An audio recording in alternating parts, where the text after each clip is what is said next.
On va reprendre donc la troisième session. Donc c'est Aude Nassif qui va venir à la fois introduire la réunion et puis faire le pilote de cette dernière session. Voilà. Donc si tout le monde est là, on ouvre cette troisième session qui est consacrée à la maladie de Verneuil. On m'a demandé de faire un état des lieux des recherches sur la maladie de Verneuil en 2016. Donc je vais vous faire rapidement un petit historique et introduire les autres intervenants. Donc vous voyez d'emblée quand même sur cette diapositive qu'il y a toute une équipe qui travaille sur le dossier Verneuil. On n'est pas tout seul, on parlait tout à l'heure de translationnel, c'est vraiment un exemple de recherche translationnelle, la maladie de Verneuil, pour nous. Donc, qui dit historique, il faut partir du départ. Le départ, en 2007, initialement, la maladie de Verneuil était une maladie incurable et inflammatoire. Alors, je fais un bref rappel pour ceux qui sont dans la salle et qui sont des volontaires sains ou des non-patients Verneuil et qui ne connaissent pas la maladie de Verneuil. Ça fait plus de 150 ans que la maladie est connue, elle a été décrite par Monsieur Verneuil, et le diagnostic, comme le disait Maya Delage tout à l'heure, est très simple. Ce sont des poussées d'abcès et de furoncles dans les aisselles, les plis de laine, les fesses, les seins, et qui surviennent chez des sujets jeunes. Donc c'est une maladie qui va durer longtemps. Ça commence habituellement autour de 22-23 ans, mais ça peut commencer plus tôt, ça peut commencer plus tard, et c'est une maladie fréquente. 1% de la population, c'est autant que des psoriasis ou des eczémas, donc 1%, c'est beaucoup. Il y a une nette prédominance féminine qu'on ne sait pas exactement, même sur le plan génétique, comment expliquer, mais c'est une piste à explorer sur le plan génétique. Et il y a vraiment une chose qui est caractéristique de cette maladie, c'est que et c'est connu des dermatologues, c'est une des maladies qui a la qualité de vie la pire en médecine sur le plan dermatologique. En 2007, qu'est-ce qu'on savait de cette maladie? C'était une maladie qui était réputée inflammatoire. Ça n'avait jamais été démontré par personne. Pourquoi on disait que c'était inflammatoire? Parce que quand on faisait des cultures, puisque c'est des abcès, on avait pensé à chercher des germes, dans la moitié des cas, on ne trouvait rien, donc on disait c'est stérile, et dans l'autre moitié des cas, on trouvait des germes qui avaient l'air d'être des germes de la flore habituelle de la peau, donc on avait conclu que c'était des contaminants. Donc du coup, on se retrouvait avec une maladie inflammatoire, et il y avait quand même déjà un traitement qui était la chirurgie large, mais c'est une chirurgie qui est quand même assez délabrante et qui n'empêchait pas forcément les rechutes, soit en bordure, soit dans d'autres zones. Donc voilà de quoi on part en 2007. Alors, les bonnes nouvelles, c'est que quand même, depuis 2007, il y a eu un intérêt croissant pour la maladie de Verneuil, et là vous avez un beau schéma que Maya nous a gentiment fait, qui montre l'augmentation vraiment importante du nombre de publications scientifiques en médecine depuis 2000 par les médecins dans le monde qui s'intéressent à la maladie de Verneuil. Donc, il y a eu une prise de conscience des médecins. On parlait tout à l'heure de pourquoi les médecins ne sont pas au courant. De plus en plus de médecins, on peut espérer, vont commencer à être au courant. Vous savez peut-être ou peut-être pas, je parle aux patients, qu'il y a certains laboratoires qui se sont dit 1% de la population c'est un marché. Il y a notamment le laboratoire AbbVie, mais il y a d'autres laboratoires qui s'intéressent à la maladie, donc c'est plutôt une bonne nouvelle. Et puis il y a aussi toutes ces associations de patients, que ce soit au niveau français ou au niveau européen, qui se sont montées dans les dernières années et qui ont un rôle à jouer et qui jouent leur rôle pour faire connaître la maladie, pour informer les patients et pour les aiguiller. Donc, deux exemples, je ne vais pas y insister, Maya Delage vous a parlé tout à l'heure du réseau Verneuil qui s'est monté il y a quelques mois, c'est tout récent, c'est à moins d'un an. Donc, vous avez dans ce réseau des médecins qui veulent s'intéresser de près à la maladie de Verneuil et que vous pouvez aller consulter sur toute la France.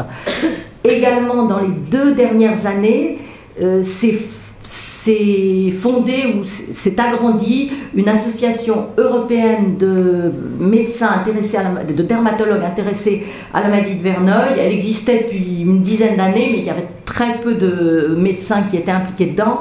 Et il y a eu un premier congrès vraiment important à Berlin cette année. Et c'était très intéressant parce qu'il y avait vraiment des médecins et des dermatologues d'une partie de la planète qui vraiment se passionnent pour cette maladie. Alors, où on en est maintenant par rapport à ce qu'il y avait en 2007?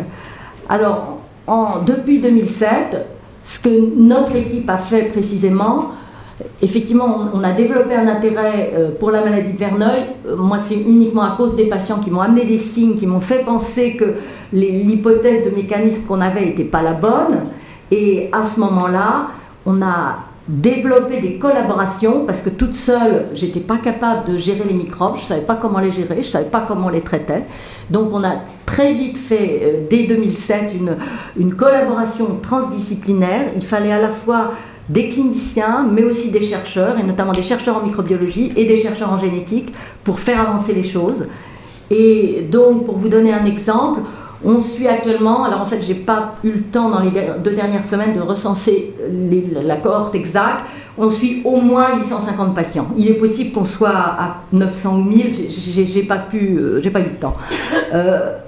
On a, depuis 2007, on a prélevé pour la recherche génétique, depuis 2007, 273 patients Verneuil, avec leur famille pour certains, et les témoins, et 50 témoins. C'est l'équipe de Marie-Noëlle Ungeer, l'équipe d'ICAREB qui s'est chargée de prélever ces patients, d'assurer la conservation et le transfert de ces prélèvements aux généticiens.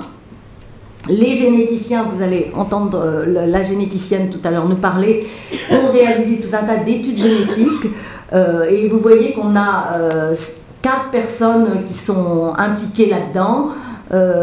Sabine Duchâtelet est la personne qui, depuis le début, est en charge du dossier génétique et le professeur Ovnanian et le professeur Sakoun Tabaï à Pasteur, le professeur Ovnanian à Imagine, sont co-responsables de la poursuite de la recherche génétique.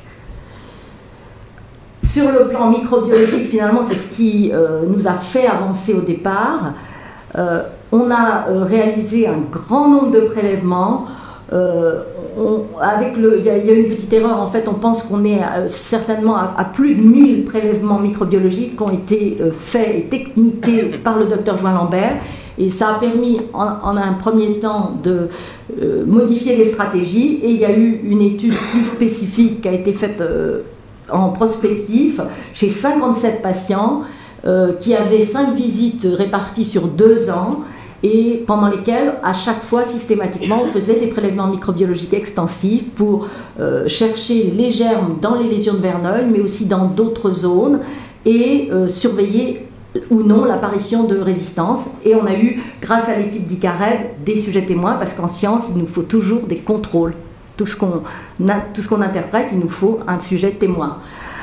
C'est encore l'équipe d'ICAREB qui s'est chargée de conserver et d'acheminer aux microbiologistes tous ces prélèvements.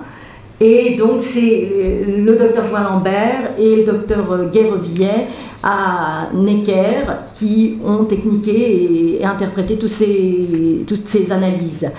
Grâce à ces résultats, donc grâce à finalement les prélèvements que vous, les patients, vous avez donnés, on a pu identifier des germes et on a pu mettre au point des nouveaux traitements.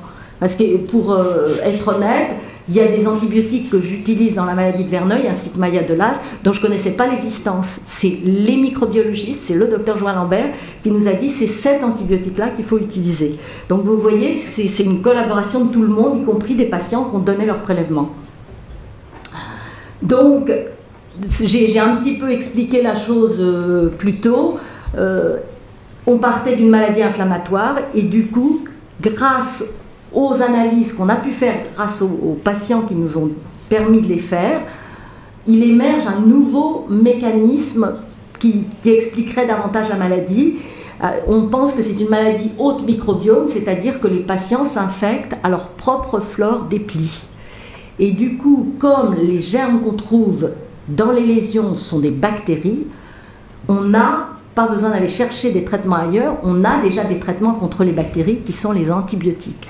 Donc c'est pour ça que ça a fait un pas pour le traitement, puisque on avait jusqu'à maintenant utilisé des antibiotiques, mais qui n'étaient pas adaptés au prélèvement, puisqu'on ne faisait pas de prélèvement, puisqu'on n'y croyait pas.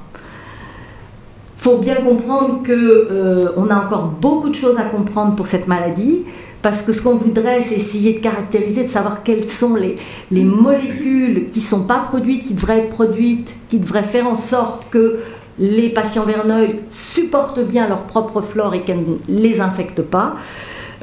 Et je tiens à insister sur le fait que tout ça, c'est des processus longs, même si au jour d'aujourd'hui, on trouve un gène, il faut compter probablement 10 ans avant qu'on ait un traitement sur le marché.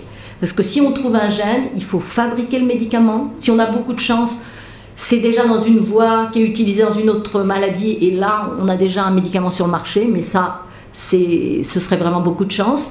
Dans la plupart des cas, il va falloir fabriquer un médicament, le tester chez l'animal, le tester chez l'homme, obtenir les autorisations de mise sur le marché, et ça prend du temps, heureusement, parce qu'on fait attention, on ne fait pas n'importe quoi pour que le médicament ne soit pas toxique. Mais donc, il faut bien comprendre que tout ce que vous faites quand vous donnez vos prélèvements, c'est peut-être plus pour vos enfants, vos petits-enfants, d'autres patients. C'est possible que dans 10 ans, on ait quelque chose, mais il faut bien comprendre la lenteur du processus. Ce que je peux dire, c'est que pour moi, c'est un vrai plaisir de travailler avec les équipes avec qui je travaille, parce que les gens avec qui je travaille se sont vraiment emparés du sujet, comprennent la souffrance des patients, et tous les gens que vous allez voir intervenir, ils sont vraiment dédiés à la maladie, ils veulent transformer une maladie incurable en maladie curable. On a déjà fait des progrès, mais ce que je trouve formidable dans cette aventure, c'est que c'est vraiment une collaboration. On a besoin des patients, on a besoin les uns des autres, donc c'est une recherche qui est faite, c'est ce que j'ai écrit, pour et grâce aux patients.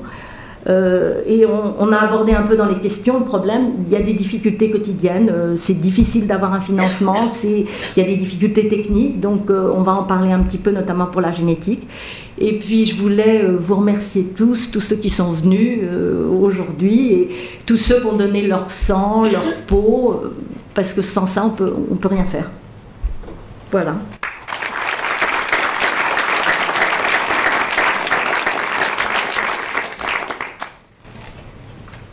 Alors, est-ce que j'introduis tout de suite? C'est toi qui introduis.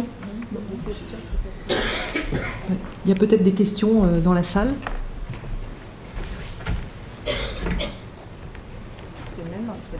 Pas de questions? Ah si. Oui, à titre d'indication, est-ce que c'est prouvé que ça peut être héréditaire? Ça s'est déjà trouvé entre la transmission de parents à enfants et... Oui, clairement, on a 30% de formes qui sont génétiques confirmées, c'est-à-dire qu'on trouve dans la famille une transmission, le grand-père, la mère, le fils, ça il y a 30%, et il y a 70% de formes sporadiques qui sont probablement elles aussi génétiques, mais pour lesquelles la transmission est plus complexe et il faut sans doute plusieurs gènes à ce moment-là. Mais celles qui se transmettent vraiment, c'est des formes familiales, c'est 30%.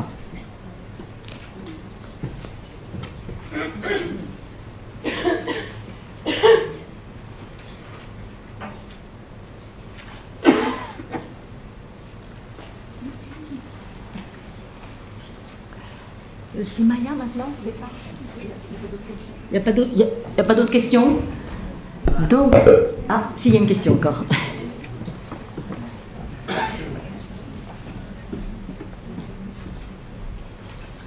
Je ne sais pas si ce sera pas abordé plus tard.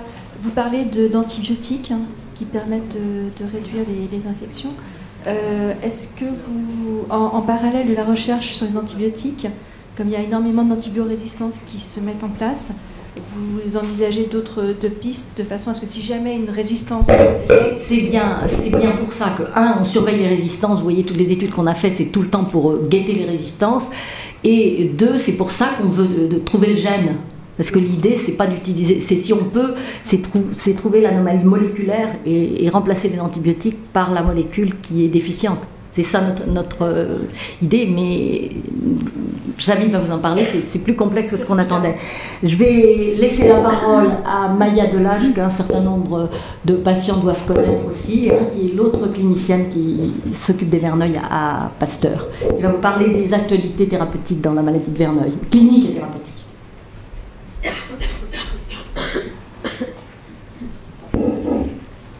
Bonjour. Alors tout d'abord, on va rappeler la définition de la maladie. La maladie de Verneuil, c'est une maladie chronique inflammatoire récurrente et invalidante du follicule pilosébacé qui survient en général après la puberté avec des lésions douloureuses, profondes, inflammées dans les plis. Donc comme je vous le disais tout à l'heure, le diagnostic est assez facile parce qu'il suffit d'avoir des lésions typiques, c'est-à-dire soit des nodules inflammatoires, abcès, fistules, brides, dans des topographies typiques, c'est-à-dire les plis, donc axillaires, inguinaux, périnéo-fessiers et sous-mammaires, et puis une évolution chronique et récidivante. Ça, c'est une classification qu'on utilise souvent, c'est la classification de Hurley. Donc il y a 3 stades. Le stade 1, c'est quand il y a des nodules qui sont séparés par des intervalles de peau saine. Le stade 2, c'est quand il y a des brides, des cordons qui relient plusieurs lésions entre elles. Et le stade 3, c'est quand il y a toute une zone qui est atteinte sans intervalle de peau saine. Heureusement, le stade 3, comme vous voyez, est beaucoup moins fréquent, parce qu'on estime à environ 4%, et la majorité des patients sont en stade 1. Alors on utilise d'autres classifications dans les études, justement.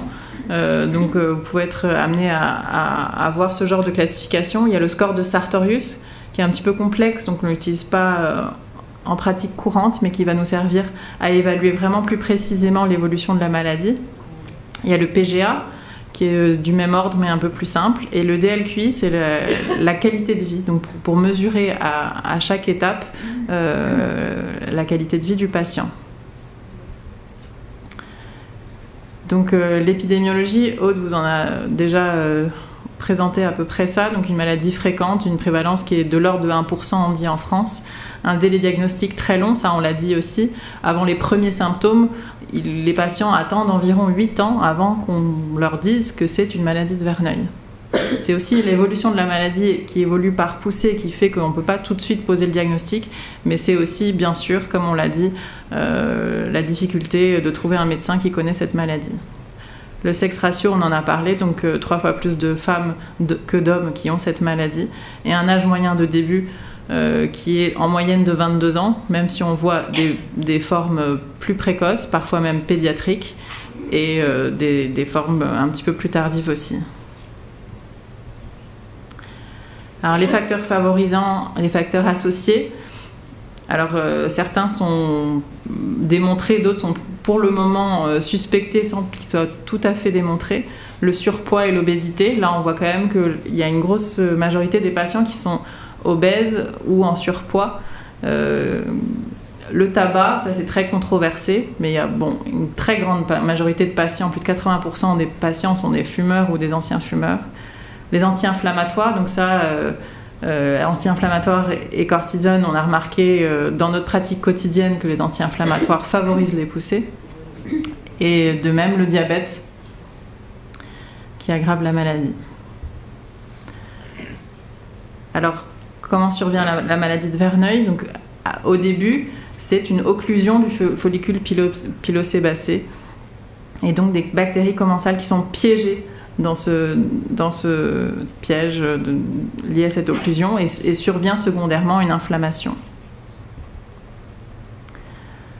Alors, l'inflammation, c'est un peu complexe, donc on ne va pas rentrer dans les détails, mais on a l'impression qu'il y a une anomalie de la réponse immunitaire que va apporter l'organisme à cette présence de bactéries. La microbiologie, Olivier Jean Lambert va vous la détailler, et la génétique, ce sera Sabine Duchâtelet qui vous l'expliquera bien. Alors, il y a beaucoup de pathologies associées au Verneuil. Donc ça ne veut pas dire que tous les patients ont ces maladies-là, mais on retrouve avec une fréquence plus élevée que dans la population générale. D'abord, les maladies dermatologiques. Donc ici, vous avez une photo d'une folliculite, c'est tout simple, c'est une toute petite pustule qui se loge sur le follicule pilosébacé. Le sinus pilonidal, donc là, vous voyez un schéma avec un trajet en doigt de gant au niveau du sillon interfessier. Et on voit quand même 30 à 40% des patients qui ont associé à leur maladie de Verneuil un sinus pilonidal. La cellulite disséquante du cuir chevelu, bon, c'est quelque chose qui est assez rare, mais on le voit plus chez les patients Verneuil, c'est des abcès sur le cuir chevelu, une acné sévère et des syndromes un petit peu plus rares, tels que le PASH par exemple. Il y a aussi des maladies digestives qui sont associées, des maladies inflammatoires, donc la maladie de Crohn et la rectocolite hémorragique. Les pathologies inflammatoires rhumatismales, donc en particulier la spondylarthrite ankylosante, le SAPHO et la polyarthrite rhumatoïde. Donc tout ça, ce sont des pathologies rhumatismales inflammatoires. Alors maintenant, je vais vous parler un petit peu des traitements. Donc tout d'abord, ce qui doit être conseillé à chaque patient avant toute chose, ça va être les mesures générales. Donc la perte de poids est souhaitable, même si on sait bien que c'est pas facile, mais on a vraiment observé des améliorations de la symptomatologie des patients après perte de poids. Un contrôle optimal du diabète. On préconise vraiment d'arrêter les anti-inflammatoires, sauf si c'est indispensable, mais arrêter les anti-inflammatoires qui sont souvent pris pour une migraine, pour un mal de dos, pour des douleurs de règles, etc. Ils sont vendus en vente libre. Donc c'est vraiment très important parce qu'on a remarqué que rien qu'un comprimé d'anti-inflammatoire peut déclencher une poussée de la maladie. Le sevrage du tabac, on le conseille parce que de toute façon c'est pas bon pour la santé, mais c'est vrai que le lien avec la maladie de Verneuil est difficile à établir. Les patients qui arrêtent le tabac ne voient pas forcément une amélioration rapide de leur maladie. Peut-être que sur de nombreuses années, il y aurait une amélioration de cette fameuse occlusion folliculaire, mais c'est difficile de voir un lien direct. Et bien sûr, prendre en charge la douleur des patients. Alors tout à l'heure, Olivier Joël-Lambert va bien vous expliquer le rôle des bactéries dans cette maladie. Et donc nous, il y a plusieurs stratégies antibiotiques qui sont préconisées dans cette maladie. Donc la clindamycine topique, c'est quelque chose d'assez simple qui va être utilisé pour des formes mineures de la maladie et qui peut diminuer un petit peu l'inflammation. Les cyclines, donc les cyclines sont des médicaments qu'on utilisait à la base dans l'acné. C'est des antibiotiques qu'on prend sur le long cours. Il y a juste une petite étude qui prouve une amélioration de la symptomatologie de Verneuil avec ce traitement-là. Et il manque vraiment des études plus larges pour prouver son efficacité. Alors, la rifadine dalacine, c'est un traitement qui est employé par beaucoup de dermatologues de par le monde pour traiter Verneuil.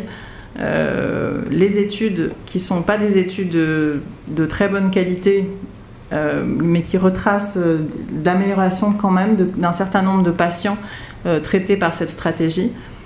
Nous, on met en garde quand même les patients et les médecins devant cette association parce qu'on sait que la rifampicine a un effet inducteur enzymatique sur la dalacine, c'est-à-dire que la rifampicine accélère la dégradation de la dalacine par le foie et que du coup, au bout d'une dizaine de jours de traitement, on se retrouve avec une monothérapie de rifampicine parce que le taux de dalacine circulant est à 0. Et on sait que la rifampicine toute seule peut induire des résistances justement bactériennes. Alors ici, c'est le protocole qu'on utilise à l'Institut Pasteur, que certains patients ont suivi, difficilement parce qu'il est difficile à supporter, mais qui a montré de très bons résultats dans notre expérience. Donc la stratégie va être adaptée au stade de la maladie. Dans le stade 1, vous avez une tri-antibiothérapie avec rifampicine, Isilox et Flagyl, et ensuite rifampicine, Isilox, et ensuite c'est très important de mettre en place un traitement au long cours préventif par Bactrim. Le stade 2, c'est le même genre de traitement, mais on va faire un traitement d'attaque par de la rocéfine par voie injectable pendant 3 semaines. Et ensuite, ce sera les mêmes antibiotiques. Pour les stades 3, on sait qu'un traitement plus long est nécessaire pour traiter les bactéries en cause dans cette maladie. Et du coup, on nous a conseillé cette molécule qui s'appelle l'ertapenem. L'ertapenem, c'est une molécule qui se délivre par voie intraveineuse. Comme le traitement va être long, de 6 à 10 semaines, on met en place un cathéter qui s'appelle un PICC line, donc il est introduit dans le bras et il va remonter dans les gros vaisseaux du cœur. Donc ça, c'est vraiment que pour les stades 3 ou pour les stades 2 qui résistent au traitement que je vous ai présenté juste avant. Donc le patient peut rentrer à domicile avec ce PICC line et aura son administration par une infirmière qui viendra quotidiennement. Et ensuite, il prendra les antibiotiques par voie orale. C'est important de dire que dans ces stades 3, souvent le traitement médical va être insuffisant et il faudra confier le patient au chirurgien pour retirer les zones résistantes parce qu'on ne peut pas recommencer de manière itérative des antibiothérapies lourdes. Si une zone résiste, il faudra qu'elle soit retirée chirurgicalement, mais le traitement antibiotique aura permis de vraiment circonscrire la zone inflammatoire, de limiter pour que le geste chirurgical soit plus facile et également limiter le risque de rechute. Alors les rétinoïdes sont une autre famille de molécules complètement différentes qui a montré dans des petites études quelques améliorations, mais il faut vraiment faire des études plus larges pour confirmer cette amélioration. Alors les biothérapies. Ces biothérapies, c'est des traitements par voie injectable, qui sont anticorps monoclonaux. Il y a plusieurs molécules.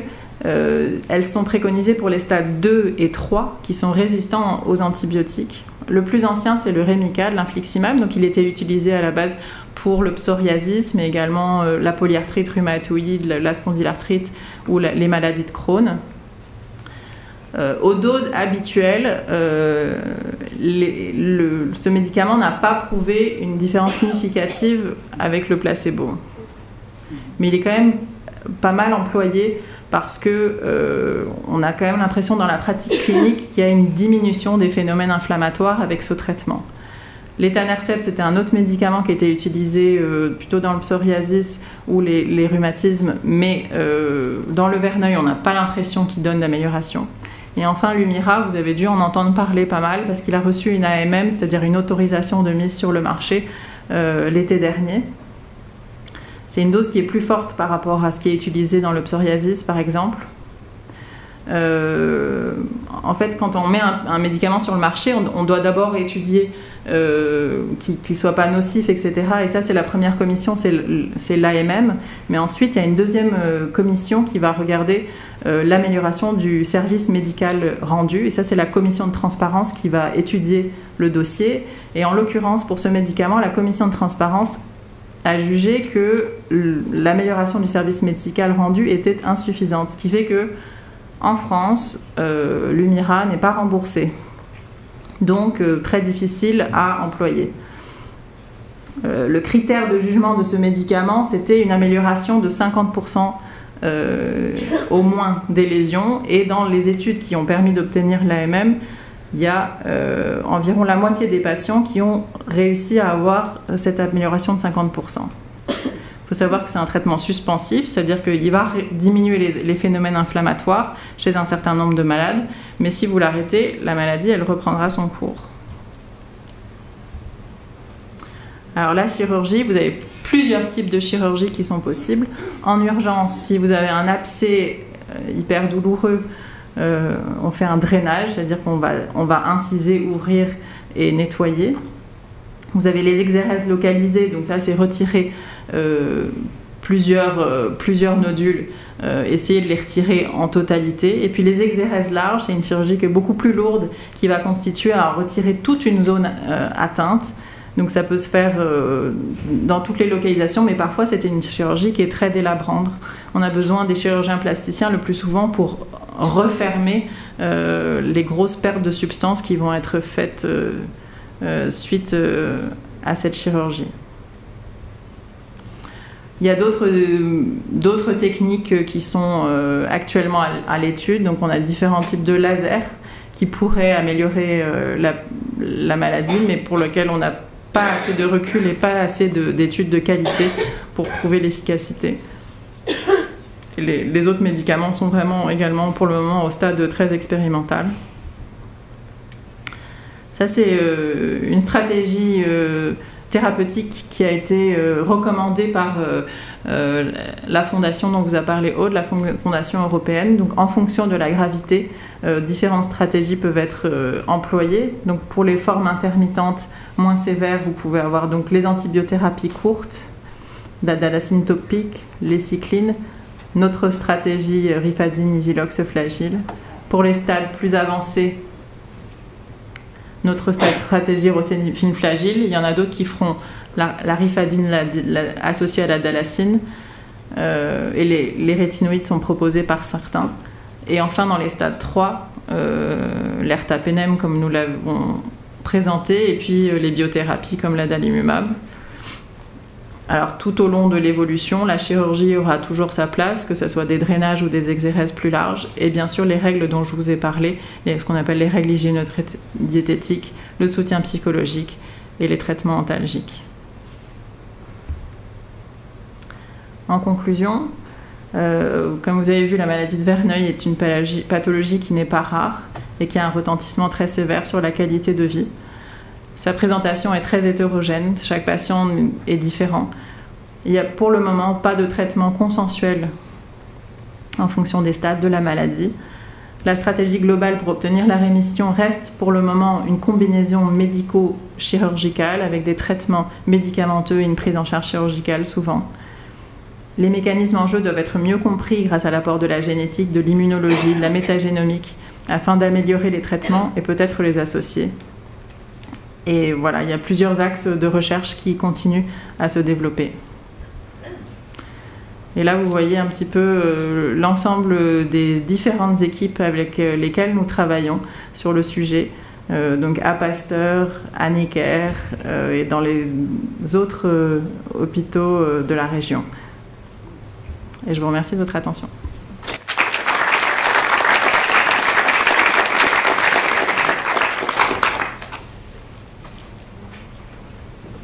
Si vous avez des questions sur cette partie. Les anti-inflammatoires et les corticoïdes, en fait, favorisent une multiplication microbienne, c'est ça, ou il y a un autre phénomène? Nous, on a observé chez des patients qui étaient en rémission, par exemple, ils prennent un comprimé anti-inflammatoire, ils font une poussée dans les semaines qui suivent, voire les jours qui suivent. On a vu des patients qui voient déclencher une maladie de Verneuil parce qu'ils ont eu une opération du genou ou quelque chose comme ça, qu'ils ont pris beaucoup d'anti-inflammatoires. En médecine, en général, on sait qu'il faut vraiment se méfier des anti-inflammatoires dans un contexte bactérien parce que ça favorise la prolifération bactérienne avec une absence de réponse inflammatoire. Mais pour le moment, nous, c'est des observations. Il n'y a pas d'essai qui a permis de le démontrer de manière très évidente. Merci.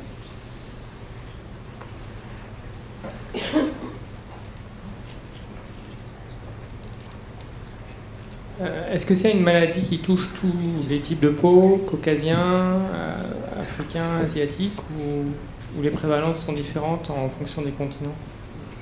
Les prévalences sont différentes parce que la prévalence est pas très bien mesurée dans les différents pays.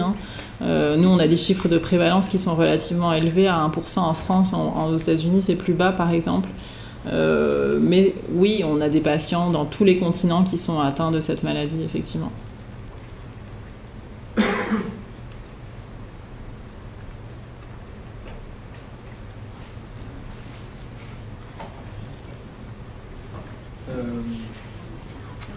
Je vais juste savoir, moi, vous me parlez des follicules pileux qui sont à l'origine, qui se bougent, qui sont à l'origine de la maladie, mais moi en fait, je suis totalement imberbe, quoi, j'ai tout perdu, et j'ai quand même la maladie de Verneuil, malgré tout.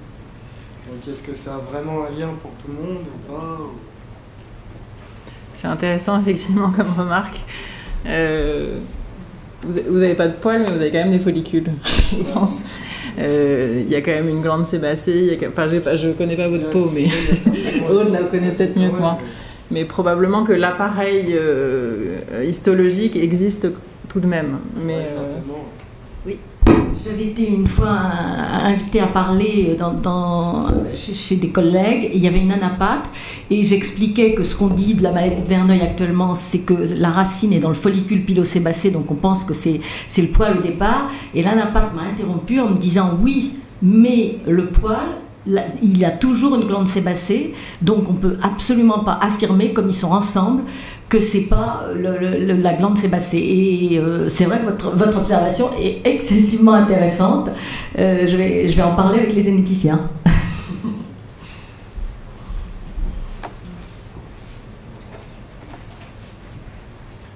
Bonjour à tous, donc, je m'appelle Olivier Joulambert, donc je suis bactériologiste à Necker Enfants Malades et je vais vous parler des bactéries qui sont probablement impliquées dans la maladie de Verneuil. Et comme vous savez, sur la peau, on a au moins 100 ou 300 espèces bactériennes qui se promènent, dont on ne connaît pas tellement le rôle aujourd'hui. Et en fait, je veux vous dire quand même, aujourd'hui, on a maintenant les moyens d'analyser de manière très précise énormément de choses en recherche. Et en fait, ce que je vais vous montrer, on a pu le faire grâce à une technologie qui a moins de 6 ans. Donc ça, c'est quand même quelque chose de très positif. C'est qu'aujourd'hui, on peut répondre à des questions auxquelles on ne pouvait pas répondre il y a 10 ans. Donc on espère beaucoup que l'évolution des technologies, de la science, va permettre de répondre à ces questions. Alors pour commencer, comme je suis microbiologiste et que je ne veux pas vous ennuyer avec des choses trop fondamentales, je vais commencer par une petite histoire qui moi m'a beaucoup touché, mais j'ai inventé. Alors une petite lettre qui m'a été envoyée hier soir. Cher docteur, j'ai 23 ans et une maladie qui me gâche la vie. Alors c'est comme ça que je vois la maladie, même si je ne vois pas de malade. Je sais grâce à Internet que c'est la maladie de Verneuil. On m'a tout proposé, les anti-inflammatoires, la cortisone, mais ce sont les antibiotiques qui m'ont le plus soulagé.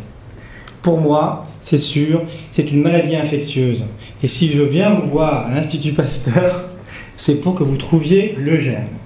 Donc la question est de savoir quel est le germe. Et en fait, cette histoire m'a touché, et a touché d'abord Aude, qui m'a touché ensuite moi et plein de gens autour. Et donc, je me suis dit, mais oui, si les antibiotiques marchent, c'est forcément qu'il y a une bactérie. Alors, laquelle? Donc, l'hypothèse du patient, et ça, c'est un message que je voulais faire passer, c'est que l'hypothèse est venue des malades, eux-mêmes. Et la plupart du temps, les médecins ont dit, c'est n'importe quoi. Parce que c'est une maladie inflammatoire. Et c'est encore quelque chose que des gens peuvent penser parce qu'ils ne sont pas au courant des évolutions. Donc si vous vous heurtez à des médecins qui disent c'est n'importe quoi, vous inquiétez pas, nous on nous le dit tous les jours et on le dit encore. Ça, enfin, un peu moins tous les jours. Donc voilà, alors c'est la maladie des bactéries qui grignotent la peau. Hein, voilà. Et le problème c'est de savoir comment s'appelle celle-là, comment s'appelle, si c'est les mêmes des frères et sœurs ou si c'est différent. Alors, les questions posées par les malades sont d'abord, quels sont les germes? Ça, c'est la question posée. D'où est-ce qu'ils viennent? Ensuite, est-ce que la maladie est contagieuse? Ça, c'est une maladie, quand on parle de bactéries, qui remonte souvent. Et la dernière question, c'est les antibiotiques, j'en ai eu pas mal, ça marche plus ou moins bien. Vous pensez vraiment que ça peut faire quelque chose? Alors, on va essayer de répondre à la question en identifiant les bactéries. Et donc là, plus de 150 malades ont accepté de participer à des protocoles. Et un protocole de microbiologie qui a permis d'identifier donc ces germes. Alors comment est-ce qu'on fait au laboratoire quand on reçoit un prélèvement? En fait, on va l'ensemencer sur des géloses, hein, c'est de l'agar, c'est comme du flan, elles aiment bien le flan. Alors ça dépend, on met des produits plus ou moins intéressants dedans. Et ce que vous voyez là, c'est ce que je vois après 24 heures de culture à 37. Donc on les met bien au chaud, ces bactéries qu'on ne voit pas deviennent ce qu'on appelle des colonies. Et là, sur ce milieu, les colonies prennent une couleur différente en fonction de leur nom. Mais vous voyez, le problème que j'ai quand je vois cette boîte, c'est que si je dois identifier toutes les bactéries, ça me prend un temps fou. Et il y a 10 ans, on ne pouvait pas le faire. Mais quand on a commencé à travailler dessus, il y a une technologie qui venait d'apparaître qui permettait en 5 minutes d'identifier 100 bactéries. Donc ça, on pouvait le faire, mais le problème, c'est celles qui sont au fond, là, qui sont toutes mélangées. Alors il y en a qui poussent moins vite, plus vite, c'est très compliqué. Donc il faut en gros plus d'un mois pour arriver à identifier 10 bactéries de plus. Et vous voyez les limites de la culture bactérienne. Donc on a bien sûr utilisé cette technologie, mais ce qu'on a utilisé aussi, c'est une autre technique qui est dérivée des nouvelles technologies de biologie moléculaire, où là, on va cibler un gène qui permet d'identifier toutes les espèces, et on va faire du séquençage de plus de 1000 à 10 000 fois ce gène. Donc quand on prend une flore, on va pouvoir, ça prend plus de temps, mais on va pouvoir individualiser 10 000 bactéries dans ce prélèvement et on va pouvoir dire il y a tant de pourcents de cette espèce, tant de pourcents d'une autre. Et là on a quelque chose qui ne dépend pas de la culture, qui ne dépend pas des yeux, qui ne dépend pas du nez, de la qualité du microbiologiste, qui ne dépend pas de la machine. On a quelque chose qui est relativement indépendant. Et on a donc couplé ces deux technologies pour arriver au résultat suivant. Alors là, vous avez représenté de manière très schématique une lésion initiale de la maladie, un nodule de stade 1. Et il y a des gens qui se sont amusés à faire une échographie de la peau. Ce qu'ils ont vu effectivement, c'est qu'il y a une dilatation des follicules pileux. Là, c'est la surface et là, c'est la profondeur de la peau en échographie. Et pour ces malades, on a trouvé deux profils. Alors, un staphylocoque qui n'est pas le staphylocoque doré, qui est un peu moins méchant, mais quand même assez agressif, et qui peut donner des abcès chez des sujets qui n'ont pas la maladie de Verneuil, et des flores anaérobies avec des milliers de germes pour nous différents, qu'on a pu identifier correctement que grâce à la deuxième technique dont je vous ai parlé. Et quand on regarde les lésions plus complexes, alors ça c'est une image d'une lésion de stade 2, vous voyez toujours les follicules pilodilatés, mais ce que vous voyez c'est que derrière il y a des espèces de tunnels, et dans ces tunnels en fait se multiplient les bactéries. Et ce qui caractérise ces bactéries, c'est qu'il n'y a pas ces tunnels, c'est qu'il y a très peu d'oxygène. Et de manière non surprenante, on est donc tombé sur des flores anaérobies. Et ce qu'on a trouvé, c'est qu'il y avait c'était pas une bactérie, mais plusieurs, pas 100 000, 4 ou 5, qui étaient associés à tous ces prélèvements, dont les deux plus méchants, en tout cas plus souvent associés, étaient Prevotella et Porphyromonas. On a trouvé d'autres germes, et de manière intéressante, on a aussi trouvé 2 bactéries ou 3 qui sont uniquement retrouvées dans les lésions hyperinflammatoires de stade 3. Donc tout ça, ça nous disait, mais ce n'est pas le hasard quand même. Ces bactéries sont très peu fréquentes sur la peau saine des malades. C'est moins d'1%, c'est 0,01% de toutes les bactéries qu'on retrouve. Donc si elles se trouvent là, c'est d'une part qu'elles s'y sentent bien, et d'autre part qu'elles arrivent à résister au système immunitaire qui est massivement enclenché chez les malades. Les nodules sont très douloureux, c'est rouge, c'est douloureux. Le système immunitaire, il se bat. Mais une des caractéristiques de ces malades, c'est que malgré ce combat qui dure parfois des années, ils n'arrivent jamais à se débarrasser de ces bactéries. Et c'est pour ça qu'en fait, des malades ont des poussées à répétition. De temps en temps, ils arrivent à se battre correctement. Puis un jour, ils ont pris un comprimé anti-inflammatoire, ils ont une fatigue, un stress, ça décompense. Alors c'est comme ça qu'on le voit. Et puis pour les lésions chroniques, ça c'est des suppurations avec les mêmes germes pendant des mois, des années pour certains. C'est bien la preuve que ces bactéries ont trouvé une niche dans ces sillons profonds où elles sont capables de survivre, ce qui nous suggère fortement que cette maladie est due à un déficit de l'immunité cutanée. Donc, le message, c'est que ce n'est pas une flore cutanée, c'est pas la flore cutanée, c'est certaines espèces de la flore cutanée qui normalement sont très peu nombreuses ou pas pathogènes chez les gens normaux, qui se retrouvent associées aux lésions de la maladie. Ce sont quand même pas des germes pas du tout pathogènes. Parce que par exemple, le staphylocoque dont je vous ai parlé, on savait qu'il donnait des épidémies chez des gens qui avaient été opérés en chirurgie. Donc on savait que sur quelqu'un qui avait une lésion de la peau, ça pouvait donner des abcès. Donc c'est des germes, on va dire, opportunistes. Quand il y a une fragilité, ils s'engouffrent et ils donnent des abcès. Et effectivement, on vous a parlé du follicule pileux. La maladie de Verneuil serait donc une anomalie du follicule pileux où on retrouve le phénomène d'occlusion, qui est un peu comme dans l'acné d'ailleurs, l'occlusion. Et ce qui va se passer ensuite, c'est qu'au moment où il y a probablement, ça c'est ce qu'on imagine, mais quand il y a un traumatisme ou quand il y a une multiplication anormale, ces bactéries se retrouvent dans le derme, donc dans le corps humain, et quand elles sont là, l'organisme est incapable de les éliminer. Et ce qui est particulier aussi, c'est que si vous faites un traitement antibiotique classique à ces malades, ça les améliore, mais ça ne suffit pas. Il faut faire des traitements beaucoup plus prolongés. Alors quand on les fait plus prolongés et adaptés, bactéricides, en optimisant, on y arrive, mais voyez bien que, certes, pour nous, il y a une part infectieuse dans cette maladie, mais qu'elle n'explique pas tout. Il y a aussi une part inflammatoire. Alors quand on disait qu'il ne faut pas opposer les dogmatiques les uns contre les autres, ce que je propose aujourd'hui, c'est qu'on travaille sur pourquoi ces germes sont pathogènes et pourquoi l'inflammation, pourquoi est-ce que cette inflammation est complètement dérégulée chez ces malades. Donc question-réponse, d'où viennent ces germes? De la flore cutanée. C'est des germes qui se promènent, ne survivent pas longtemps, et puis chez les malades de Verneuil, ils s'implantent probablement dans ces follicules et parfois donnent des abcès. Comment expliquer leur lésion, leur présence? Ça traduit vraiment une anomalie de la barrière cutanée, qu'aujourd'hui on est en train d'essayer de comprendre. Est-ce que c'est une maladie contagieuse? Vous avez vu que non, parce qu'il faut avoir un terrain prédisposant pour faire des infections à répétition ou chroniques comme dans la maladie de Verneuil. Est-ce que les antibiotiques peuvent faire quelque chose? Oui, à condition d'être prescrits comme pour un malade de Verneuil, et en choisissant les bonnes molécules et les bonnes durées. Donc on est en train d'essayer de comprendre comment on va arriver, en utilisant des molécules qu'on a, à améliorer les malades. Je vous rappelle que c'est pareil dans toutes les maladies, même pour comprendre le traitement sur le VIH, on avait des molécules, mais on ne savait pas trop comment les utiliser. S'il fallait commencer très tôt, ou s'il fallait attendre que les malades aient des infections opportunistes. Dans la maladie de Verneuil, les antibiotiques, on en est encore un peu ici, même si on est arrivé à faire beaucoup de progrès. Donc la conclusion, c'est que ce projet de recherche qui est né de l'idée des malades, alors je vous le redis, c'est des malades qui nous ont donné l'idée. Même nous, au début, on n'y croyait pas, et même beaucoup de microbiologistes trouvaient ça complètement farfelu. Ça montre bien comment une relation de confiance entre un patient et un médecin, entre un médecin qui considère qu'un patient est intelligent, qu'il détient une partie de la vérité sur la recherche, sur la cause de la maladie, peut permettre de faire de grandes découvertes. Par contre, vous avez vu la difficulté. Moi, j'ai regardé un petit bout des choses qui est les germes. Mais les germes, en fait, traduisent un problème d'immunité ou de barrière cutanée. Ce qu'il faut maintenant trouver, c'est à quoi est dû ce déficit.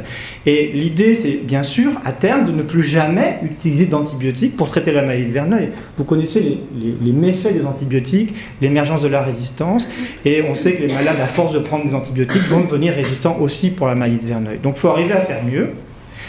Et l'idée, c'est de prévenir, plus que de guérir ces infections, d'arriver en développant de nouvelles stratégies basées sur la recherche en immunologie, en génétique. Et pour ça, on a encore besoin de vous, encore besoin de sujets contrôle, encore besoin d'ICAREB, encore besoin de soutien à l'Institut Pasteur qui a joué un rôle majeur quand même dans l'émergence de cette thématique de recherche. Voilà, je vous remercie pour votre attention.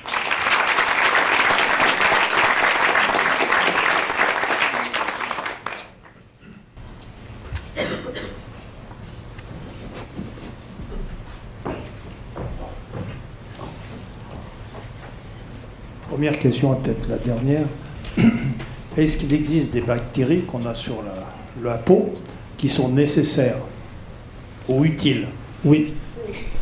Est-ce que, justement, ça pourrait pas, moi je ne suis pas chercheur, mais est-ce qu'il y a des bactéries qui disparaissent avec tout ce qu'on se met sur la peau actuellement? Oui. Et qui pourraient être nécessaires, justement, pour lutter contre les mauvaises bactéries? Est-ce qu'on peut utiliser des bactéries pour traiter les mauvaises, c'est ça que vous voulez dire? Par exemple. Non, mais si celles qui ont disparu du fait de nos produits de beauté, de soins, de l'excès de lavage, vous voyez ce que je veux dire? Il y a une étude qui a été faite sur tous les produits qu'on a sur la peau. Alors, ouais. C'est une technique très marrante. Ils ont vu que 80% des produits qu'on a sur la peau viennent des cosmétiques ou des produits qu'on utilise. Donc là, je dis effectivement, on a effectivement une pollution cutanée majeure en termes de produits. Oui, surtout que c'est des concentrés, bien souvent, et qu'en plus de ça, c'est mal rincé. Alors, les bactéries qui sont importantes et qui sont reconnues comme importantes, c'est 2 ou 3 bactéries de la flore intestinale, surtout. On en sait beaucoup moins sur la flore cutanée, mais il est très probable quand même qu'il y a une relation intime entre les bactéries qui sont sur notre peau et qui sont les mêmes en fait pour tous les individus qui sont là. On a tous les mêmes bactéries. Ça veut dire que en fait tout ça c'est très contrôlé. C'est pas le hasard. On n'a pas les mêmes dans les aisselles, on n'a pas les mêmes sur le front, mais on a tous à peu près les mêmes. Si on compare les fronts de tout le monde, c'est assez proche. Voilà. Alors il y a des espèces dont on suppose vraiment qu'elles jouent un rôle dans l'éducation du système immunitaire cutané et qu'elles permettent justement d'éviter la prolifération de bactéries pathogènes. Il n'est pas exclu que ce soit... On peut utiliser ce qu'on appelle des probiotiques, c'est-à-dire des sprays de flore normale. Mais j'ai peur que dans la maladie de Verneuil, ce soit un peu plus compliqué. Voilà. Sauf peut-être si on démontre que chez des enfants, par exemple, qui n'ont pas encore des signes, mais qui vont l'avoir parce que si on avait quelque chose de diagnostic qui pouvait prédire la maladie et qu'on montrait qu'ils avaient une flore anormale, peut-être effectivement qu'en normalisant cette flore, on pourrait faire quelque chose. Mais en tout cas, c'est des pistes qu'il faut explorer et sur lesquelles il faut aller parce que c'est des pistes écologiques. Un peu dans le même genre d'idée, est-ce que ça se fait plus du tout en France, mais est-ce que des traitements à base de phages seraient susceptibles de fonctionner? Ce qui éviterait les résistances aux antibiotiques et peut-être aurait un impact en profondeur plus grand? Le problème, alors pour le staphylocoque dont je vous ai parlé, il y a 20 à 30% de porteurs dans la population générale. C'est un peu comme pour le staphylocoque doré. Ils sont porteurs au niveau des plis inguinaux comme par hasard, hein. Donc dans une zone qui, chez les malades Verneuil, est une zone qui parle en premier. Alors les aisselles, c'est pas classique, mais on le trouve. Donc c'est vrai qu'on pourrait essayer si on voulait éliminer, je veux dire, ce staphylocoque de la terre, ça paraît un peu difficile. Non, mais je parlais de phage. Alors après, pour traiter les lésions, ça serait bien. Alors vous avez vu qu'il y a plusieurs bactéries. Donc si ces bactéries sont ensemble, c'est probablement qu'elles ont intérêt à être ensemble pour survivre. Alors, par exemple, je vous ai dit, il y a Prevotella et Porphyromonas. On sait que quand on injecte chez la souris Prevotella tout seul, la souris l'élimine très vite. Par contre, si je mets sa copine avec, là ça donne un abcès. Donc c'est vrai, au début je me disais, il y a tellement de bactéries que c'est pas la peine d'imaginer une phagothérapie parce que chaque phage, alors les phages sont des virus qui attaquent les bactéries et qui les tuent parfois. Donc c'est un traitement intelligent, on va dire. Voilà. Le problème, c'est qu'on est face à une population. Mais c'est vrai que si on trouve la clé de voûte de la population, donc là, il faut essayer de comprendre quelle est la bactérie qui est la première qui s'installe, qui fait le lit des autres, et probablement qu'elles communiquent et qu'elles arrivent à se co-défendre. Dans ce cas-là, on pourrait imaginer effectivement avoir un traitement qui serait intelligent, parce qu'on aurait compris la physiopathologie de ces bactéries qui sont entre elles et qui donc résistent. Et effectivement, si on arrive à tuer la clé de voûte, bah, tout s'écroule. Voilà. Alors, par contre, on arrive. Bon, je pense qu'effectivement, c'est futuriste, mais comme le progrès technologique va très très vite, il n'est pas exclu que dans 10 ans ou dans 15 ans, on ait des protocoles, des essais thérapeutiques utilisant les phages. Alors, j'ai une question sur le phage, c'est que ça va contaminer tout le corps, donc c'est des bactéries qui sont comme en salle. Est-ce que tu vas pas, avec un phage, détruire des bactéries du tube digestif que tu souhaites pas? Et j'avais cru comprendre aussi qu'il fallait autant de phages qu'il y avait de bactéries, d'espèces bactériennes. Donc ça devient compliqué. Et puis j'avais compris aussi qu'il y avait des résistances aux phages qui apparaissaient. Alors, effectivement, on n'est pas en train de vous dire qu'on va le faire après. Mais l'idée, c'est les administrer, si possible, en topique. Ce qu'on sait, c'est qu'un phage, quand il infecte une bactérie, en fait, il va tuer sa bactérie hôte en se multipliant. Donc, il y a un effet de multiplication exponentielle. Et donc, à partir d'un phage, comme pour les virus qui nous infectent nous, on va obtenir, par exemple, 1 million de phages. Donc, il suffirait d'en injecter pas beaucoup dans la lésion, en théorie. Si la lésion ça apparaît simple, mais en tout cas, c'est plutôt une stratégie de traitement qui est applicable pour le tube digestif où c'est simple, où c'est pas inflammatoire pour éliminer des bactéries méchantes. Après que ça diffuse dans le côlon, j'ai un peu de mal à le croire quand même. Voilà. Moi, je voulais parler du Staphylococcus aureus. On peut être désensibilisé. J'ai travaillé au service des allergènes. Le Staphylococcus aureus, on l'amplifiait, on l'inactivait par la chaleur. Et après, on faisait des désensibilisations. Et pourquoi on ne poulerait pas toutes ces bactéries? On les amplifierait, on les inactiverait par la chaleur. Et puis essayer une désensibilisation à long terme, mais qui pourrait être efficace, puisque ça fonctionne pour le staphylocoque doré. Alors, alors, c'est pas une maladie allergique, hein, c'est vraiment une infection, au sens habituel du terme. Ce qui pourrait être imaginé plutôt, c'est une espèce de vaccination. Mais pour ça, parce que c'est vrai qu'on pourrait se protéger. Parce que là, pour les stades 1, qui sont quand même 80% des malades, alors on connaît pas on sait que les malades peuvent avoir une lésion à un aérobie et une lésion à staph doré. Donc c'est pas forcément aussi carré que ça. Mais si effectivement, il y a beaucoup de poussées de la maladie qui sont liées à Staph ludinensis, mais s'il y a beaucoup de poussées de la maladie qui sont liées à ce staphylocoque, c'est vrai que développer une stratégie de type vaccinal, c'est pas complètement aberrant. C'est pas une maladie allergique. C'est vraiment une multiplication. Et quand on voit des abcès à Staph ludinensis, c'est vraiment comme un staph doré, c'est pur, il n'y a que ça qui est à l'intérieur de l'abcès.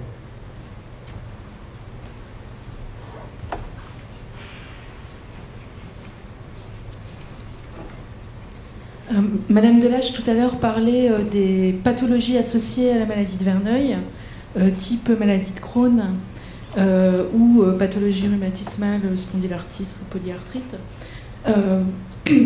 Je fais le lien avec ce que vous venez d'expliquer avec la maladie de Crohn, par exemple.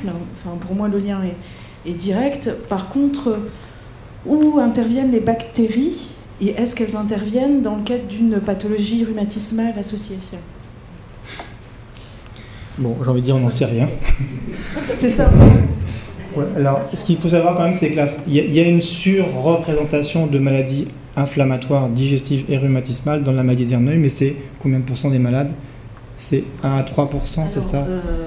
Les maladies digestives dans notre cohorte, c'est entre 5 et 10%, hein, contrairement à la littérature où c'est des séries biaisées. Et les maladies rhumatismales, suivant les séries, c'est entre 10 et 30%, c'est plutôt un peu plus.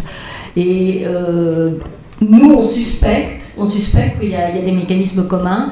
Il y a des choses qui sont quand même assez intéressantes. Il y a un gène de prédisposition à la maladie de Crohn qui s'appelle NOD2. Et NOD2, c'est publié depuis 2010, serait un bactériole killer pour la flore commensale du tube digestif. Et on a pu remarquer chez certains de nos patients qui avaient des maladies de Crohn associées qui n'étaient pas encore traitées ou qui étaient résistantes au traitement de biothérapie, on a pu voir des progrès spectaculaires chez des patients Crohn. Donc tout ça, plus le fait que quand on fait une biopsie de certaines lésions du périnée chez des patients qui ont des maladies de Crohn et des maladies de Verneuil et qu'on a du mal à faire la part pour le pathologiste dire si c'est du Crohn ou du Verneuil, tout ça nous fait dire qu'on a peut-être des mécanismes communs. Il y a une chose aussi qui est très intéressante, c'est sur la polyarthrite rhumatoïde. Il y a eu en 2000 une publication qui est à base de métagénomique bactérienne, non pas sur le liquide articulaire des polyarthrites rhumatoïdes, qu'on sait depuis des années qui est stérile, mais sur les membranes synoviales de polyarthrite rhumatoïde en stade terminal. Et on a trouvé, par métagénomique, sur plusieurs prélèvements, une flore qui est pratiquement la même que celle que Olivier vous a décrite sur les stades 3. Donc c'est quand même troublant.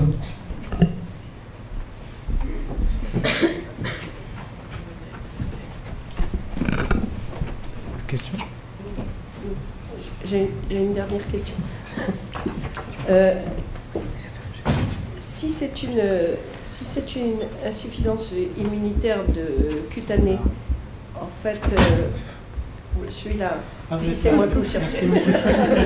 Voilà. Oui, si c'est une insuffisance immunitaire cutanée associée et que vous traitez le problème bactérien, rien ne dit qu'à terme, il n'y ait pas d'autres germes qui puissent profiter de cette déficience immunitaire. Donc il faut effectivement, les meilleurs traitements seraient pratiquement en dehors des antibiotiques. Oui. C'est pour ça qu'on donne une prophylaxie secondaire aux malades qui prennent plus ou moins. Micro. C'est pour ça qu'on propose aux gens qui souhaitent de prendre un comprimé par jour de Bactrim, ce qui était la posologie de la prophylaxie de la pneumocystose dans le VIH et qu'on donne parfois d'autres déficits immunitaires. Ça a un effet qui est systémique mais qui est modéré en termes d'émergence de résistance. Mais il semble quand même que, heureusement pour les malades de stade 1, qui sont quand même les plus fréquents, les poussées de la maladie, c'est pas tous les jours. Les nouvelles lésions, c'est pas tous les jours. Donc on arrive à s'en sortir quand même en faisant ça. Ça dépend bien sûr des malades. Mais non, parce qu'on donne une prophylaxie, on n'est jamais sûr de l'observance. Parce que quand vous allez bien, est-ce que vous prenez vraiment votre traitement tous les jours? Mais je vous rejoins complètement sur le fait que l'objectif est de prévenir les poussées par des traitements non antibiotiques. Et c'est pour ça qu'il faut encourager la recherche dans les autres domaines. Merci de m'accorder une question. J'avais une question sur le virome, savoir si donc, vous êtes intéressé au microbiome. On sait qu'il y a aussi un virome au niveau de la peau. Et on sait aussi, avec des travaux très intéressants ces dernières années, qui montrent que les virus et les bactéries interagissent. En fait, je pense surtout à des travaux qui ont montré que c'était des bactéries qui facilitaient certaines infections virales. Et c'est intéressant parce que le follicule pileux, c'est aussi un réservoir pour les papillomavirus et les polymavirus de la peau. Et donc, alors je sais que vous êtes microbiologiste, bactériologiste, mais je voulais savoir si vous étiez intéressé aussi à cette question, ou si vous souhaitez vous y intéresser. On s'y est pas, enfin je vais laisser peut-être Olivier aussi répondre, mais on s'est intéressé essentiellement aux bactéries. Pourquoi? Parce qu'on avait remarqué que les antibiotiques marchaient. Mais comme il y a eu de la métagénomique, s'il y avait eu de l'ADN parasitaire, on aurait pu le trouver, mais par contre l'ADN viral, on ne l'aurait pas trouvé, je pense, Olivier. La réponse exacte est que par la technologie utilisée, nous n'avons pas pu voir ça. Voilà. Et ce qui serait compliqué, c'est de voir des différences, effectivement. Parce qu'effectivement, on a tous des virus qui sont intégrés, qui ne pas forcément en termes qui ne se multiplient pas. En tout cas, dans les lésions, il n'y a pas de lésions. Il n'y a pas en histologie, quand on fait une biopsie, qu'on regarde en anatomie, qu'on regarde qu'on fait une coloration, on ne voit pas de lésion d'inclusion virale. On ne voit pas de multiplication. c'est un début de réponse. Mais c'est sûr, vous avez raison, il y a des bactéries qu'on n'a pas recherchées, comme les archéobactéries. On n'a pas recherché non plus les champignons et les levures, et on n'a pas recherché les virus. Pourquoi ? Parce que c'était plus complexe. Ça doit être fait, je pense. Ça devrait être fait, ça c'est certain. Mais c'était une première approche qui était de se cibler sur l'hypothèse bactérienne qui était encouragée par l'efficacité des antibiotiques. C'est quoi une archéobactérie ? Les archées, c'est des bactéries plus souvent thermophiles qu'on trouve au fond des mers, qui résistent à des températures extraordinaires, qui ne sont pas cultivables et qui ont été découvertes par la métagénomique.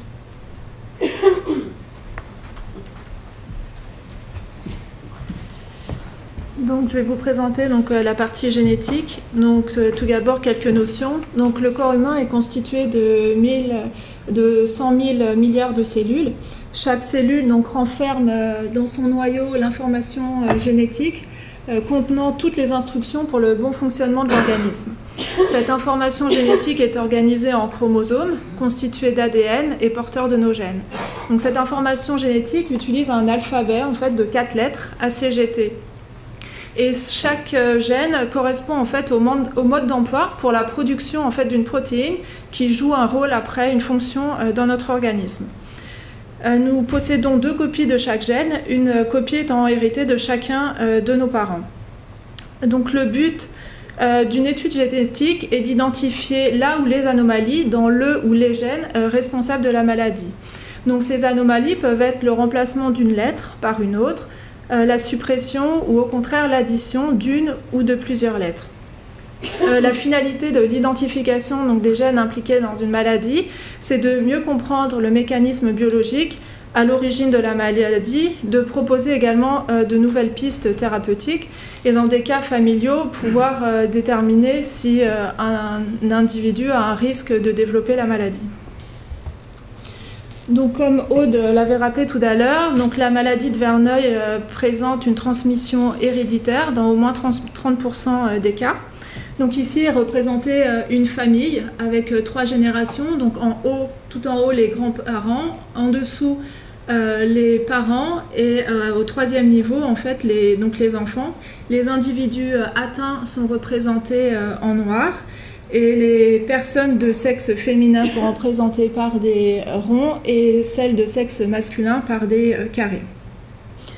Donc en 2010, des anomalies génétiques ont été rapportées, été identifiées dans 3 gènes, donc nicastrine, psénène et psén1, qui codent 3 sous-unités du même complexe protéique appelé gamma-sécrétase. Cependant, pour le moment, le rôle exact de ce complexe protéique, gamma-sécrétase, dans le développement de la maladie n'est pas encore connu. Donc depuis cette date, des anomalies génétiques dans ces 3 gènes ont été rapportées chez plusieurs patients atteints de la maladie de Verneuil, qu'ils soient d'origine asiatique, africaine ou européenne. Donc en tout, il y a eu 34 patients rapportés avec une anomalie dans le gène nicastrine, qui est le plus fréquemment impliqué, 3 patients avec une anomalie dans le gène psénène et 1 patient avec une anomalie dans le gène psén1. Donc, dans notre équipe, nous avons identifié des anomalies génétiques dans le gène nicastrine chez 3 cas familiaux. D'autre part, pour la première fois, nous avons identifié une anomalie dans ce même gène, donc nicastrine, chez une patiente qui présentait en plus de la maladie de Verneuil d'autres manifestations cutanées, donc acné sévère et pyoderma gangrénosum, appelé syndrome PASH, comme Maya l'a mentionné tout à l'heure. Et depuis, une autre équipe a également rapporté un autre patient présentant ce syndrome PASH et une anomalie génétique dans ce gène nicastrine. Donc au total, nous avons recherché des anomalies génétiques dans le gène nicastrine chez 67 patients non apparentés et nous n'avons identifié que 4 patients qui présentaient une anomalie dans ce gène, ce qui ne représente donc que 6% des patients. Donc jusqu'à présent, la méthode utilisée afin de rechercher des anomalies dans ces gènes était de la méthode classique de séquençage, qui est longue et fastidieuse. Donc le séquençage consiste en fait à lire l'ADN et rechercher une anomalie. Donc grâce au progrès technologique, il y a maintenant du séquençage haut débit qui a été développé et nous sommes en train de mettre en place une méthode permettant le donc, séquençage haut débit de ces 3 gènes, donc ce sera beaucoup plus rapide. Et donc on pourra tester ces gènes chez un plus grand nombre de patients. Donc pour le moment, 94% des patients n'ont pas d'anomalie génétique identifiée. Il faut donc identifier chez ces patients le gène impliqué dans le développement de la maladie. Pour cela, on réalise l'analyse de tous les gènes à la fois, donc soit plus de 20 000 par séquençage haut débit, et on recherche donc des anomalies dans ces gènes. Donc pour cela, on compare en fait les individus atteints, donc les patients, aux membres de la même famille qui sont non atteints, et on recherche donc des anomalies qui ne se retrouvent que chez les patients atteints de la maladie de Verneuil. Donc on a déjà réalisé ce type d'approche pour 6 familles qui présentaient donc des patients sur 3 générations et également chez 9 cas familiaux. Cependant, malgré la puissance de cette technique, nous sommes confrontés à des difficultés dans l'identification en fait, de nouveaux gènes impliqués dans la maladie de Verneuil. Et ces premières études en fait, nous ont permis de se rendre compte de la complexité qui était jusqu'alors insoupçonnée de la génétique de la maladie de Verneuil. Donc il y a différents niveaux de complexité. Le premier, c'est que en fait, ce n'est pas le même gène qui est impliqué chez tous les patients. Donc on va étudier plusieurs patients non apparentés, on va trouver des gènes différents impliqués. De plus, dans certains cas, il doit sans doute falloir qu'il y ait des anomalies simultanément dans plusieurs gènes pour déclencher la maladie. Ensuite, la maladie de Verneuil était considérée donc, comme une maladie donc, dominante, donc, c'est-à-dire qu'une anomalie sur une seule des 2 copies du gène était suffisante en fait, pour entraîner le développement de la maladie. Mais en fait, on se rend compte que dans certains cas, elle doit être vraisemblablement récessive, c'est-à-dire qu'il faut une anomalie simultanément sur les 2 copies du gène pour déclencher la maladie. De plus, différents facteurs environnementaux et génétiques doivent influencer le développement de la maladie. Ainsi, certaines personnes qui vont présenter une anomalie génétique dans le gène qui est responsable de la maladie ne développeront pourtant pas la maladie de Verneuil. Donc, il est nécessaire de prendre en compte tous ces facteurs. Cette complexité explique que pour le moment, on n'a pas encore pu identifier de nouveaux gènes impliqués dans la maladie de Verneuil, mais maintenant, cette complexité est prise en compte dans les analyses. Donc nous poursuivons les analyses génétiques. Donc pour cela, nous étudions en fait des grandes familles qui présentent des patients sur plusieurs générations.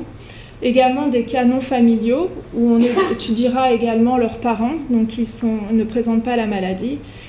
Et nous allons également étudier des patients qui présentent une forme précoce et sévère de la maladie, ou des patients qui présentent, comme j'ai parlé tout à l'heure, un syndrome PASH, ou un syndrome H où il présente en plus de la maladie de Verneuil une acné sévère. Donc je tiens à remercier déjà tous les patients et leurs familles donc, qui ont accepté donc, de donner leur sang et de participer donc, à cette étude génétique. Merci beaucoup.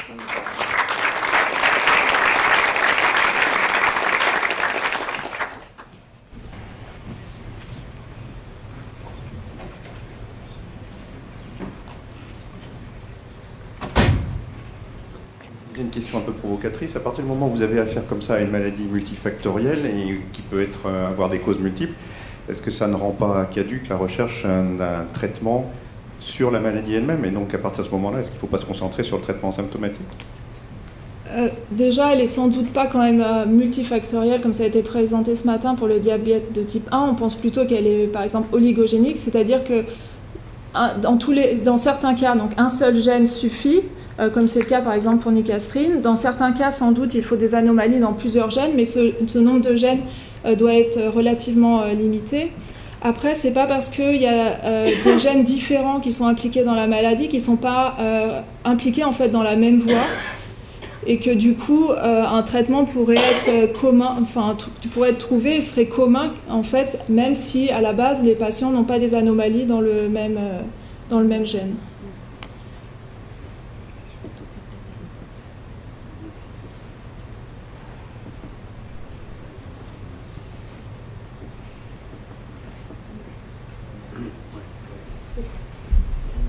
répondre à la question, c'est exactement ce qu'on fait. On fait du symptomatique actuellement, mais tout en accent sur la génétique. Hein. Je crois que c'est vraiment l'idée.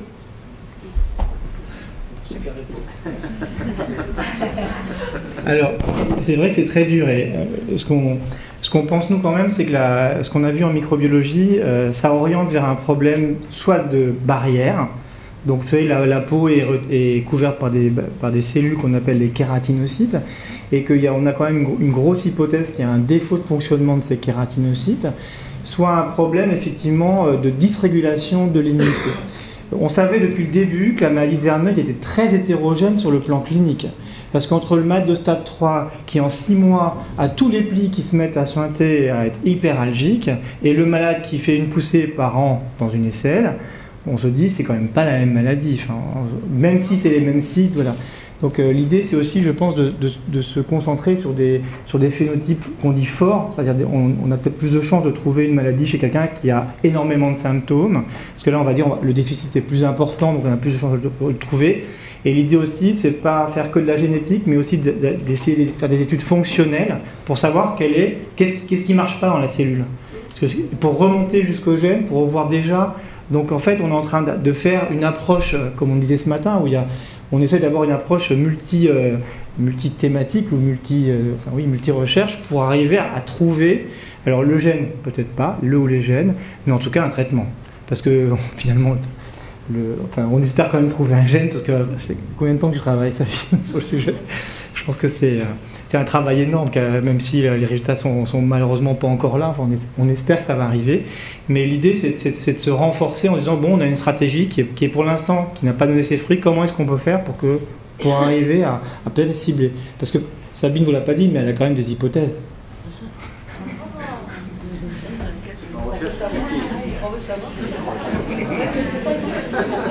Non, mais en fait, on essaie de combiner les résultats de la génétique avec nos hypothèses et voir si on retrouve des gènes qui sont impliqués dans une voie et du coup, la réponse inadaptée à la flore commensale.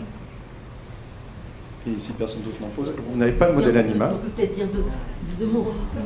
L'idée, c'est que si on applique le principe que les antibiotiques marchent dans cette maladie et qu'on pense qu'il y a un déficit de l'immunité dans la peau vis-à-vis des germes, l'idée, c'est de prendre des kératinocytes, si l'anomalie est dans le kératinocyte, et de le mettre en contact avec la flore, un par un, la flore qu'on retrouve dans les lésions, et de faire ça avec des kératinocytes, donc des cellules de la peau, témoins et des cellules des patients, et de voir quelles sont les voies métaboliques qui sont activées ou qui ne sont pas activées entre les contrôles et les sujets atteints.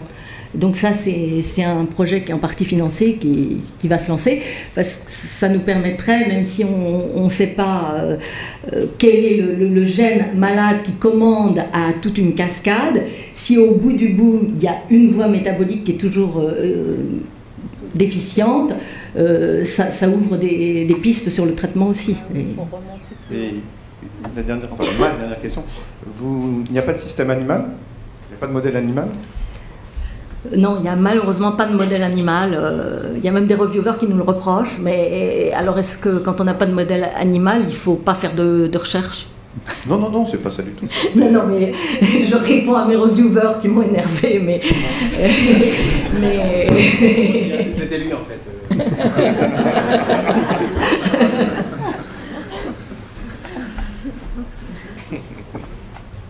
J'ai encore une petite question.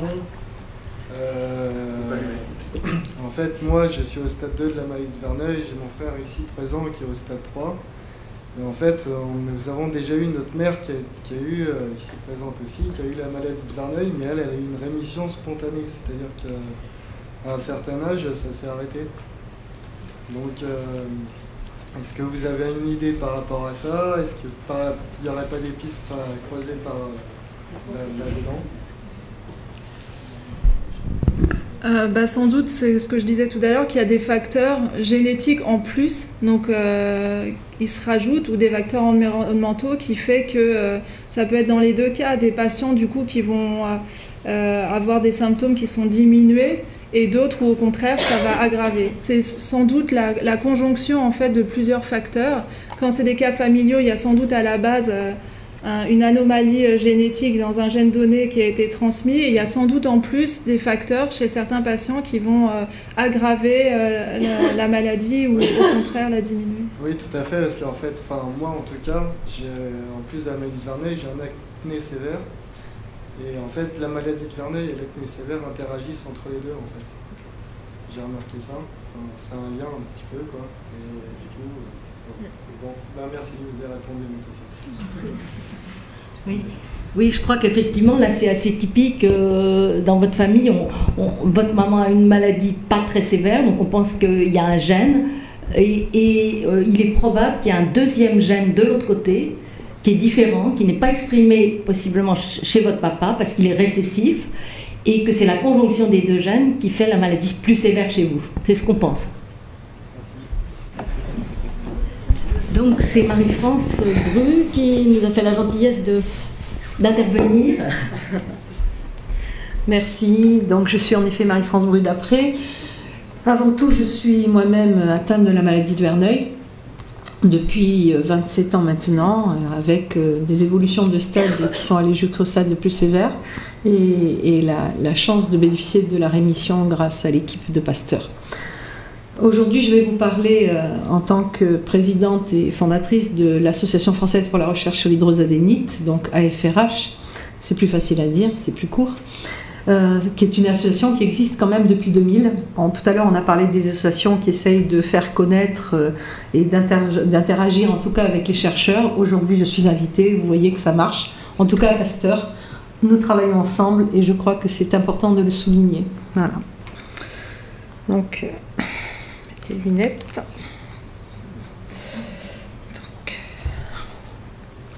Tout d'abord, on m'a demandé de traiter de la prise en charge psychosociale.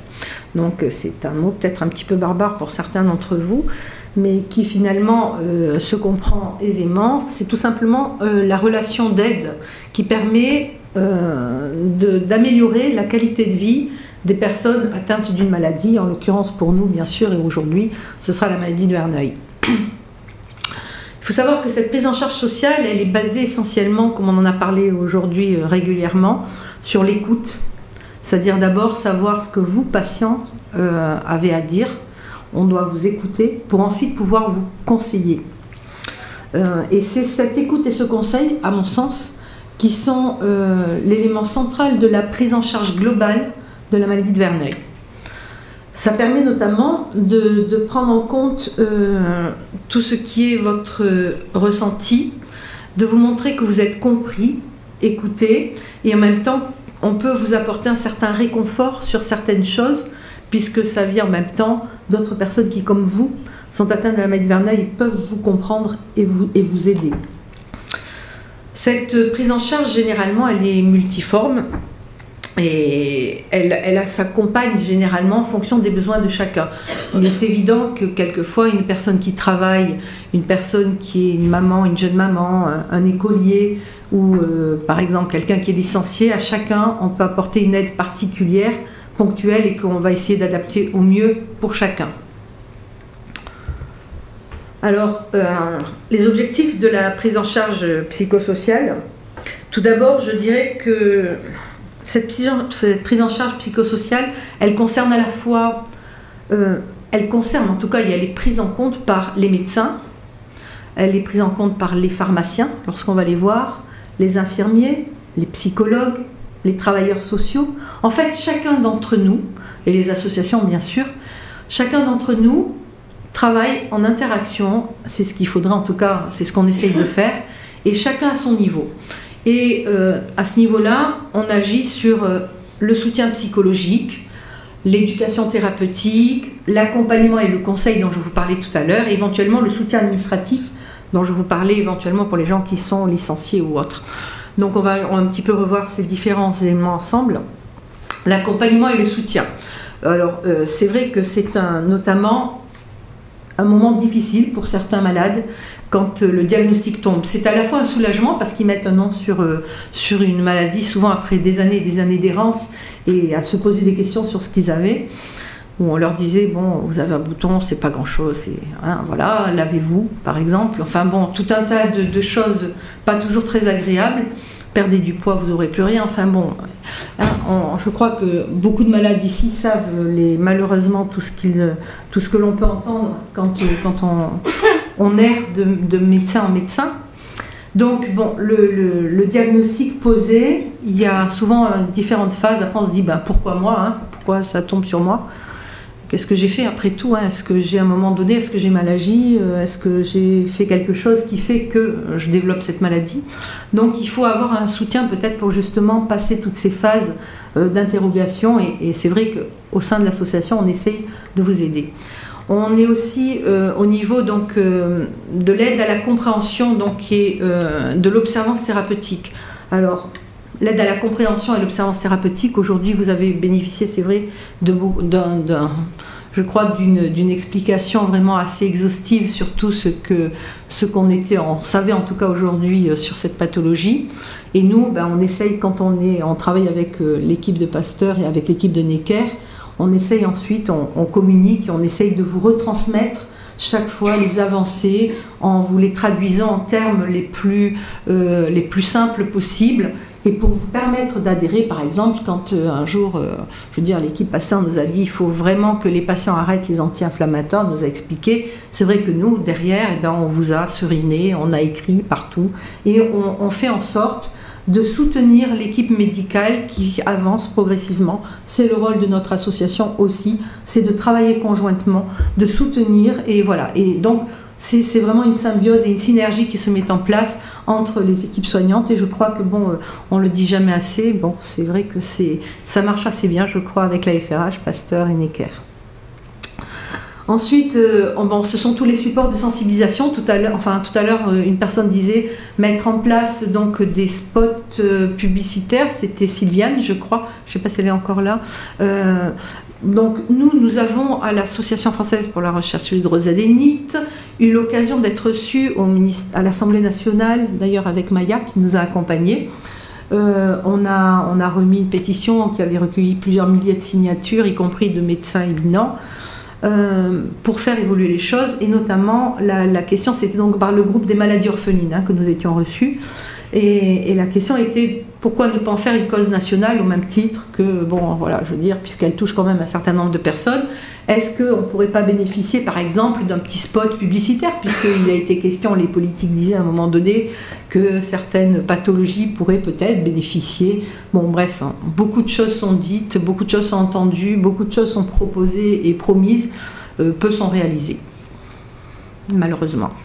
Mais on se bat, on est toujours là, pas de problème, on continue encore à essayer d'agir à ce niveau-là. L'aide à l'information donc auprès des employeurs, parce que malheureusement beaucoup de patients, beaucoup de malades ont des problèmes au niveau du travail. Nous, on entend des patients qui disent tiens, je dois me faire opérer, donc je préfère dire à mon employeur que j'ai une gastro. Ça couvre à peu près la période où je serai hospitalisée. Parce que si jamais je lui dis que j'ai ce genre de pathologie, c'est pas la peine, quoi. Je vais me faire virer. Puis j'ai pas envie de lui expliquer ce que j'ai, il comprendrait pas.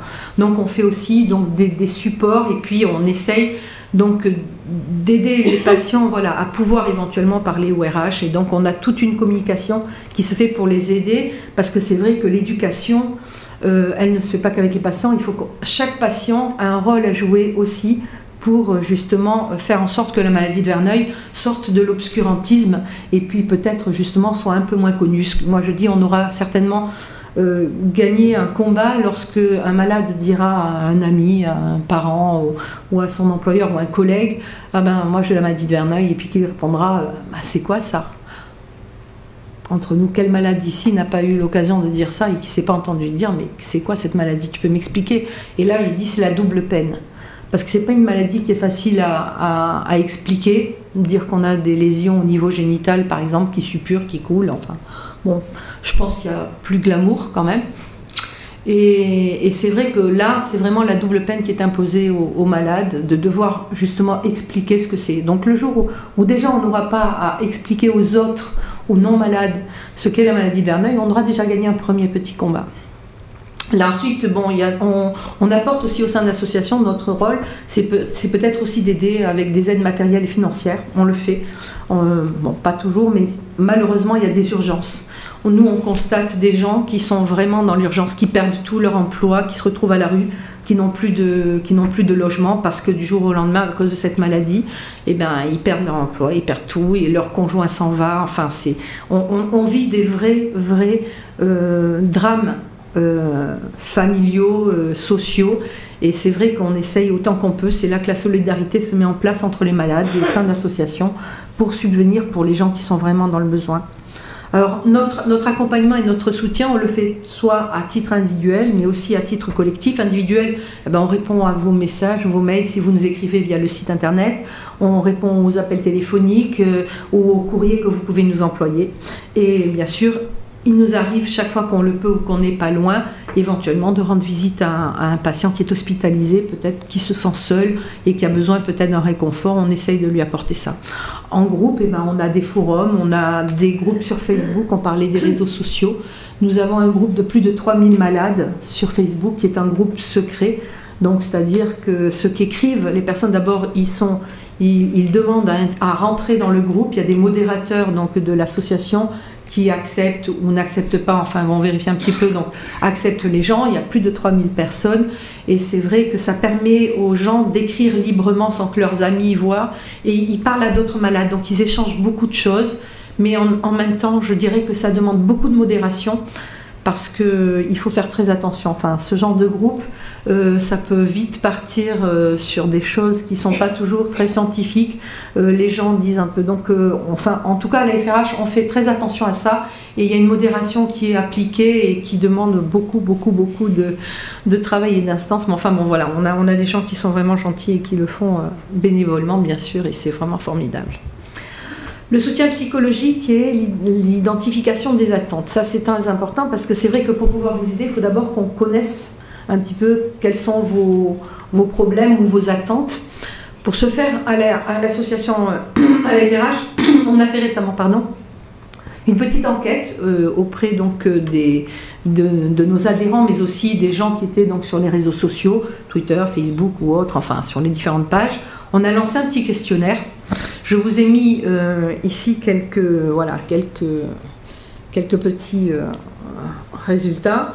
Donc, il faut voir que donc il y a 12,1% donc des malades, donc c'est pas beaucoup, mais surtout 61,7% qui pensent que la maladie de Verneuil influence fortement leur vie.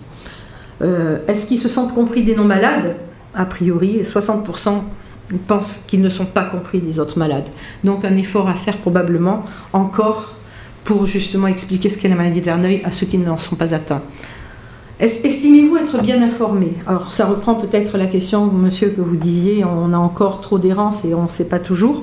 C'est vrai, visiblement le diagramme répond. Moyennement, ben, pas du tout, un peu, on n'est pas bien informé. Donc il y a encore un gros effort à faire, c'est indéniable. Alors peut-être que justement, tous les malades, on peut peut-être réfléchir ensemble sur les meilleures façons et pour pouvoir justement arriver à faire évoluer cette situation. Enfin, bon, estimez-vous que votre entourage est bien informé? Alors là, c'est une catastrophe parce que visiblement, l'entourage ne sait pas ce que vous vivez. Une question qui n'a pas du tout été abordée aujourd'hui et qui pourtant, nous, dans l'association, nous a vraiment interpellés. C'est beaucoup de patients qui nous disent « j'en peux plus, j'ai envie de mettre fin à mes jours ». Et nous, c'est quelque chose qu'on doit gérer. Voilà, pas toujours, bon, je veux dire, c'est pas toujours évident. Mais donc, dans ce questionnaire où il y a quand même 587 personnes qui ont répondu, c'est quand même pas, et sur les 2 derniers mois, hein, on a fait en mai et juin, donc c'est vraiment très récent. Donc 587 réponses, il y a quand même 31,3% de personnes qui ont dit j'ai pensé au suicide à cause de la maladie de Verneuil. Mais grâce à Dieu, on a quand même uniquement, je crois, 8%, enfin si j'ai bien calculé à peu près, qui ont 5,8%. Qui en fait ne sont pas passés à ce stade-là. Malheureusement, on peut dire aussi que certains, enfin ceux qui sont passés à l'acte, nous en connaissons plusieurs, ont réussi leur geste. L'éducation thérapeutique. Donc, Pour nous, elle repose, c'est vrai, sur la délivrance d'une information, on l'a dit tout à l'heure, qui doit être claire, précise et actualisée. On a insisté tout à l'heure sur la qualité de l'information. Il est évident que si l'information n'est pas actualisée, si elle n'est pas prise auprès des personnes qui sont concernées, comme nous, bon, on a la chance d'avoir un comité scientifique, cette information, elle peut être vraiment biaisée et peut-être donner de mauvaises informations. Donc d'où l'importance, je crois, d'avoir une interaction vraiment, encore une fois, vraiment régulière et proche des médecins donc, qui travaillent avec nous. Donc, elle permet encore de renforcer les connaissances, bien sûr. Elle permet, par le biais, par exemple, du site internet, de tenir informés les malades. On le met régulièrement à jour. On a des documents. Vous avez eu peut-être l'occasion de voir sur la table à l'entrée un petit livret qui s'appelle Les clés de la maladie de Verneuil, qui a été rédigé donc, par FRH, mais qui a été validé par notre comité scientifique donc, de Pasteur, notamment par Aude Nassif, donc, sur lequel vous pouvez vous appuyer, notamment, par exemple, lorsque vous avez une consultation, vous trouverez à l'intérieur quelles sont les questions que peut-être je devrais poser au médecin. Ça vous aide à préparer la consultation, parce qu'on l'a dit encore tout à l'heure, un médecin n'a pas beaucoup de temps à vous accorder. Donc, quand on prépare, on peut savoir quelles questions on va lui poser, et voilà, tout ça, ce sont des petites aides, mais qui, au bout du compte, quand vous rentrez chez vous, ben vous vous dites pas, oh, je voulais lui demander, et puis vous l'avez pas fait. Voilà. Donc, tout ça, ce sont des petits outils, peut-être, en effet, pas très importants, mais qui peuvent vous aider à parler à un employeur, à montrer un certain nombre de choses, et quand vous voulez pas vous exprimer, vous pouvez le remettre, et déjà, ça permet aux gens de mieux comprendre ce que vous vivez. Il y a un petit film qui tournait aussi en boucle, avec lequel on essaye régulièrement, enfin en tout cas, de mettre à jour les données qui sont données par notre comité scientifique. Enfin, bon, je terminerai donc par le soutien administratif. Alors, ce soutien administratif, il faut savoir tout à l'heure, le monsieur disait, bon, il n'y a pas grand-chose qui soit pris en charge.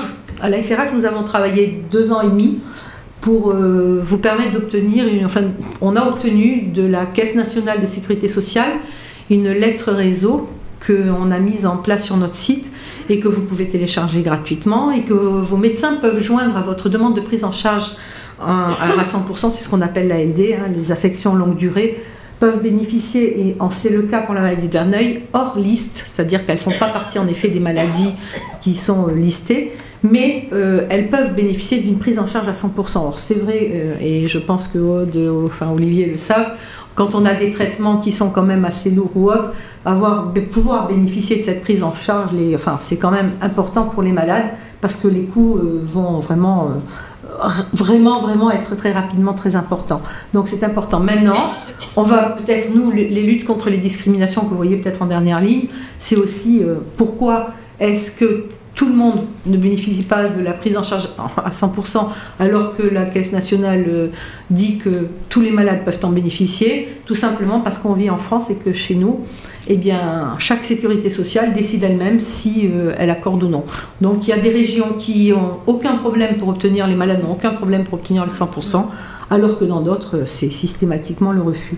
Donc il faut chaque fois se battre, et on se bat à vos côtés, on fait des lettres, on essaye de vous accompagner. Pareil pour les reconnaissances de handicap et autres, enfin bon, on essaye de vous accompagner à ce niveau. Il n'y a pas un recours auprès du Conseil d'État dans ces cas-là ? Un recours auprès du Conseil d'État non. Rupture d'égalité ? Ah, je sais pas. C'est une bonne question, je sais pas. Franchement, A priori, de ma connaissance de l'équivalent dans notre domaine, oui.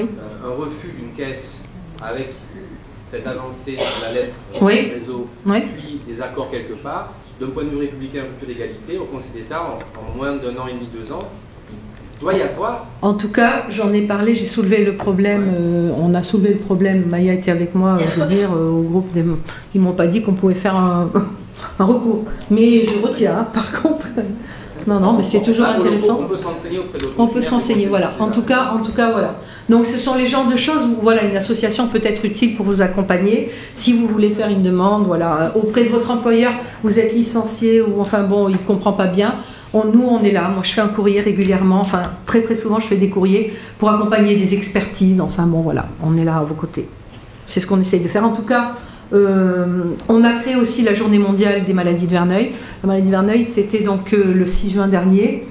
À cette occasion, bon, je vais peut-être en profiter pour vous annoncer quand même une nouvelle qui est toute récente. Le 3 juin dernier, donc c'est vraiment il y a quelques jours, tous les présidents d'associations, enfin tous, nous étions 7 présidents d'associations européennes, nous avons créé la Fédération européenne des associations de patients atteints de la maladie de Verneuil. Donc maintenant, nous avons une fédération européenne et nous allons essayer d'agir vraiment au niveau européen tous ensemble. Voilà.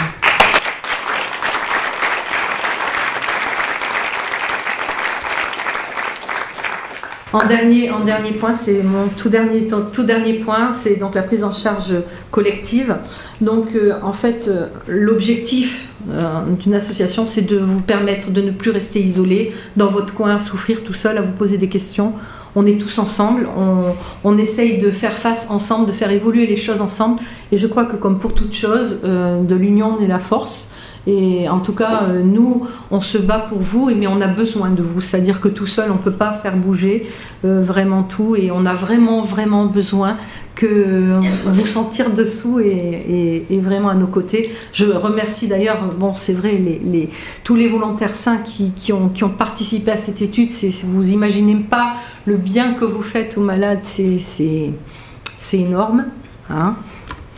Et puis bon, je dirais que comme cette petite couverture Facebook qui orne notre page, c'est que c'est vrai, on n'a pas choisi d'être malade, mais par contre on peut choisir de se battre. Je vous remercie pour votre attention.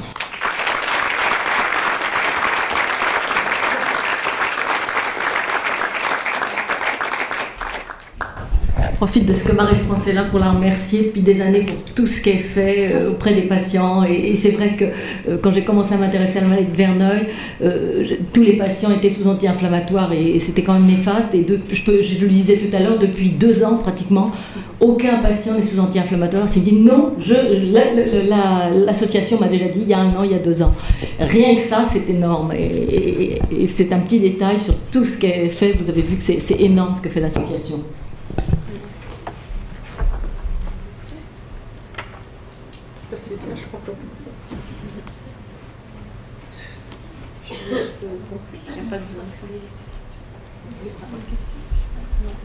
Alors, avant de passer la parole à Madame Gelpi, qui va conclure toute la journée, est-ce qu'il y a d'autres questions?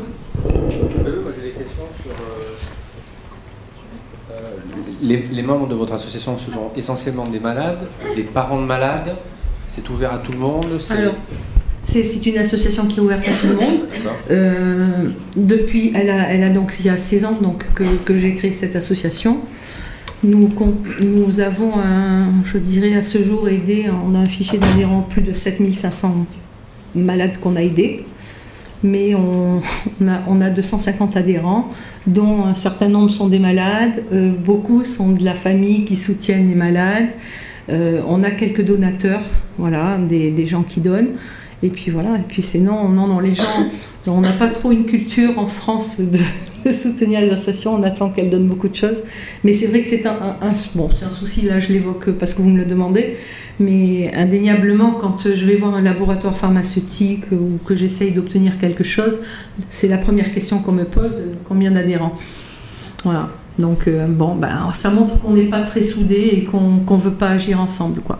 Et c'est vrai qu'indéniablement, l'adhésion à une association, ça montre qu'on se rassemble, qu'on lutte ensemble. Enfin voilà, c'est au-delà du simple geste, je dirais, d'aider. Parce que nous, notre objectif, c'est la plupart des fonds, je crois qu'on a mis de côté... 33 000 € qui sont mis au profit donc, de l'Institut Pasteur et de l'hôpital Necker. Je leur dis chaque fois, voilà, ils sont sur un compte épargne tout est systématiquement reversé. On travaille vraiment pour la recherche. Quand on a appelé notre association pour la recherche, voilà, on est vraiment là pour faire en sorte que tout évolue, vous aider, mais bon, voilà, je ne sais pas si j'ai bien répondu à votre question, mais parfaitement. Voilà.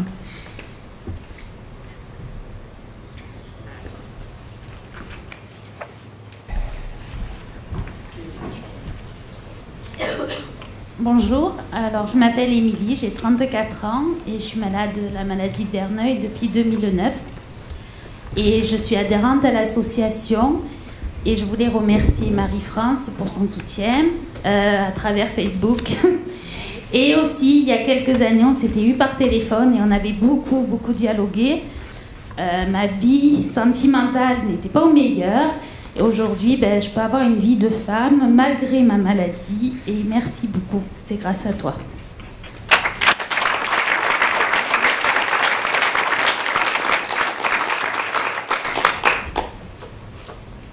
Est-ce qu'il y a encore des questions? Alors, donc je vais essayer de conclure cette journée un peu au pied levé, parce que comme vous voyez, je ne suis pas Jean-François Chambon. Donc je voulais vous demander d'excuser, parce qu'effectivement mon collègue a été pris par, nous allons dire, des urgences en termes de communication qui ne lui ont pas permis d'assister à la journée aujourd'hui. Et c'est vrai que pour faire les conclusions, c'est quand même mieux quand on a participé à la journée. Donc tout d'abord, je voudrais remercier, il y a beaucoup de gens à remercier. J'avoue que cette journée, pour moi, était vraiment extrêmement importante et que j'ai trouvé beaucoup de choses positives. Je voulais d'abord remercier les participants, que ce soit les volontaires ou que ce soit les patients, d'être venus nous voir, d'avoir accepté de partager leurs expériences. Et on l'a vu à plusieurs reprises, c'est des choses vraiment très fortes qui nous sont remontées. Et merci à vous, parce que c'est quelque chose de pas forcément facile. Vous n'avez pas forcément l'habitude de prendre la parole en public. Et voilà, de partager ces expériences qui peuvent être douloureuses par moments aussi. Et tout ça, c'est des choses qui vont nous faire progresser, qu'on enregistre. Vous le savez, cette journée, elle était pour vous au départ et pour nos chercheurs aussi, pour tout le monde, pour essayer de voir comment on peut effectivement progresser ensemble. Mes remerciements iront ensuite à Marie-Noël et à toute son équipe. D'abord Marie-Noël parce qu'elle a eu cette idée et je pense que ça tombe très bien. Vous l'avez vu, le directeur général, malgré son emploi du temps très chargé, a tenu à être là ce matin même de manière très rapide, mais c'est vraiment dans le plan stratégique, il y a une place vraiment forte pour la recherche translationnelle, et le message qu'il a et qu'il répète depuis son arrivée aux chercheurs, c'est regardez les applications de la recherche, ne restez pas seulement dans vos laboratoires de recherche fondamentale. Et comme l'a dit tout à l'heure Jean-Claude Amezen, ça c'est notre maître à tous, Pasteur, qui disait ça, et il n'y a pas de recherche appliquée, mais des applications de la recherche. Et donc, c'est extrêmement important. Et donc, merci aussi aux organisateurs, parce que c'était quand même beaucoup de travail pour organiser ça, penser au programme, voir les bons orateurs, et que cette journée se passe au mieux. C'était la première, donc on espère qu'il y en aura d'autres, mais voilà, donc il y aura peut-être quelques petites modifications à faire, et j'espère que voilà, vous serez, voilà, vous nous laisserez un petit peu vos impressions, y compris sur le mur, parce que ça peut toujours nous aider, et on est prêt à améliorer les choses, y compris avec vos idées. Mes remerciements également aux orateurs. Donc ce matin, vous avez vu que les chercheurs étaient venus vous restituer les résultats de leurs travaux qu'ils avaient pu faire grâce à votre participation.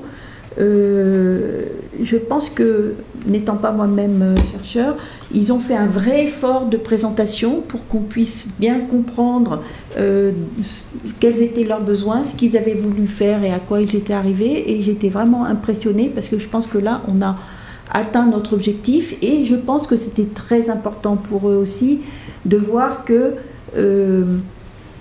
ce qu'on leur donne, c'est pas juste des échantillons, c'est pas juste des cellules, et c'est que derrière ces tubes, alors qu'ils soient avec oxygène, sans oxygène, derrière il y a des personnes, des vraies personnes, et qui ont un vrai intérêt, qui passent du temps, et je pense que ça c'est extrêmement important pour la suite, je dirais presque même de la manière dont ils peuvent penser leur futur projet.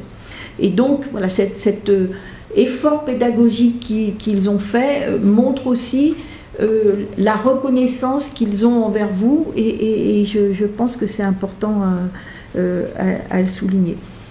Ce matin aussi, j'ai été frappée la pertinence des questions qui avaient été posées. On voit que vous suivez les choses et c'est quelque chose d'extrêmement important.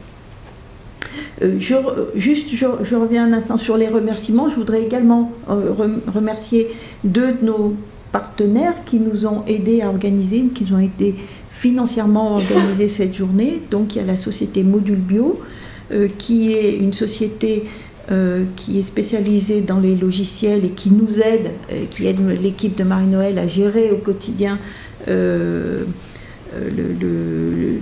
son centre de ressources biologiques. Et puis l'association, madame, que vous représentez avec beaucoup d'énergie. Et voilà, vos actions sont vraiment extrêmement importantes pour tout le monde. Et donc un grand merci à vous pour l'aide de cette journée. Pour revenir, donc juste, je vais essayer d'être relativement brève parce que la journée a été extrêmement dense et je pense que beaucoup de gens sont un petit peu fatigués. Ce que j'ai trouvé très intéressant aussi ce matin, c'est, on l'a vu, au-delà des projets au sens scientifique que les chercheurs ont pu montrer, on a vu qu'il y avait également des innovations technologiques qui pouvaient avoir un impact potentiellement sur la prise en charge des patients, notamment dans la partie diagnostique. C'est vrai que les questions sur la conservation de tel type de cellules en fonction du milieu dans lequel ils étaient, etc., c'est quelque chose d'extrêmement important.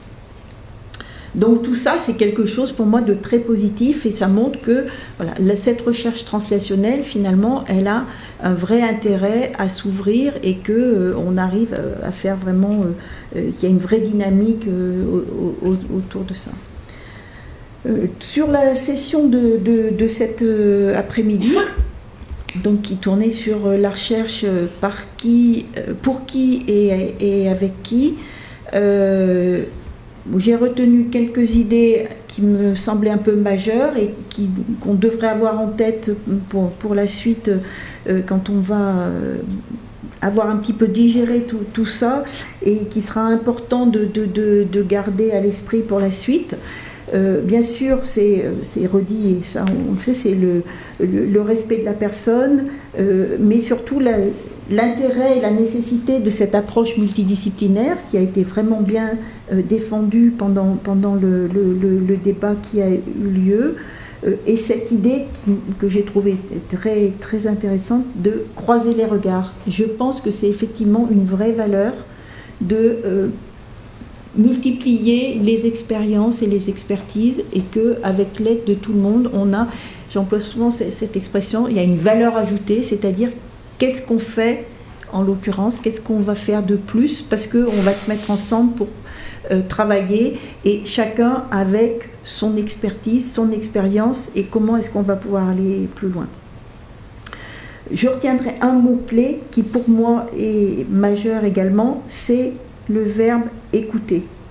Je pense que chacun, les patients, les médecins, les chercheurs, les administratifs, je pense que si on est beaucoup plus à l'écoute des autres et à une écoute partagée et ensemble, là aussi on pourra faire des progrès.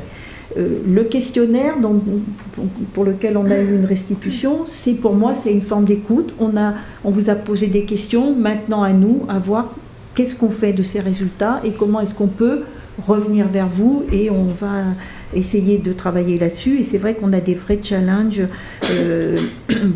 à partir de ça pour intégrer l'ensemble de ces informations qu'on a reçues et essayer de faire au mieux pour qu'on puisse poursuivre un petit peu ce chemin et qu'on puisse le poursuivre ensemble. Et donc avec cette idée que les participants, et là je dis les participants qui regroupent les volontaires et les patients, comme des co-acteurs de la recherche, et je pense que c'est une notion extrêmement intéressante.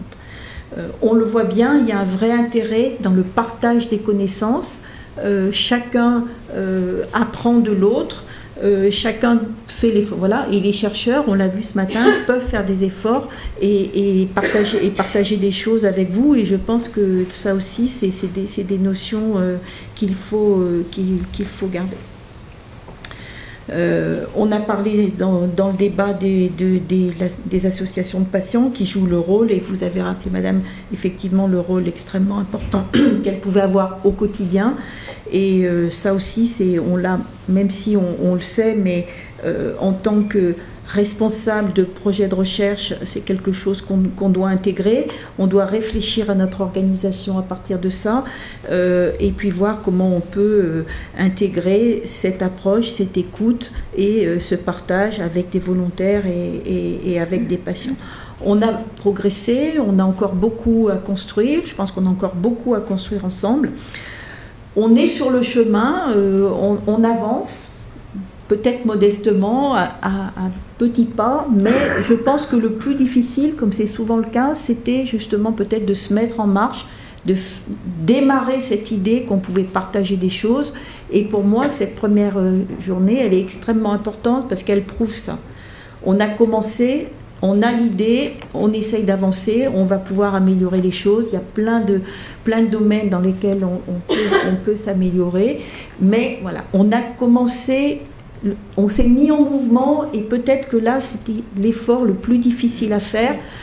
C'est vrai que l'Institut Pasteur, qui est un institut prestigieux, ancien, mais qui a une organisation extrêmement rigide, en silo, très indépendant, avec une recherche d'excellence scientifique, qui c'est très bien, et c'est quelque chose qui doit être poursuivi.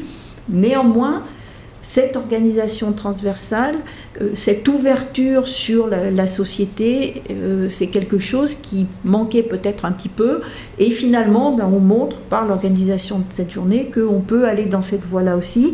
On a vu que ça avait été fait à l'INSERM, que c'est fait dans plein d'institutions, c'est fait dans des centres hospitaliers, etc. À nous à rattraper un petit peu ça, et on voit, il y a des volontés partagées, et donc je pense qu'on va pouvoir avancer. Voilà, donc c'était à peu près tout. Je ne vais surtout pas revenir sur la troisième session, parce que vous aviez les experts qui pouvaient vous parler de leur domaine, et je ne suis pas sûre que je le ferai mieux qu'eux. On a vu qu'il y a des questions qui tournent autour de la communication. On a vu des questions qui, moi, m'interpellent tous les jours, qui sont des notions de temps, et que le temps de la recherche et que le temps des chercheurs n'est pas le temps des personnes qui sont malades. C'est vrai qu'il faut avoir ça, c'est vrai qu'il faut l'admettre aussi, l'intégrer, mais ça s'intègre d'autant plus facilement qu'on sait comment les partenaires en face travaillent, les médecins, les chercheurs, qu'est-ce qu'ils font, et donc tout ça, c'est que, voilà. Donc, en conclusion, donc à nouveau, je vous remercie, Marie-Noëlle, parce que c'est vraiment vous qui êtes à l'origine de cette idée.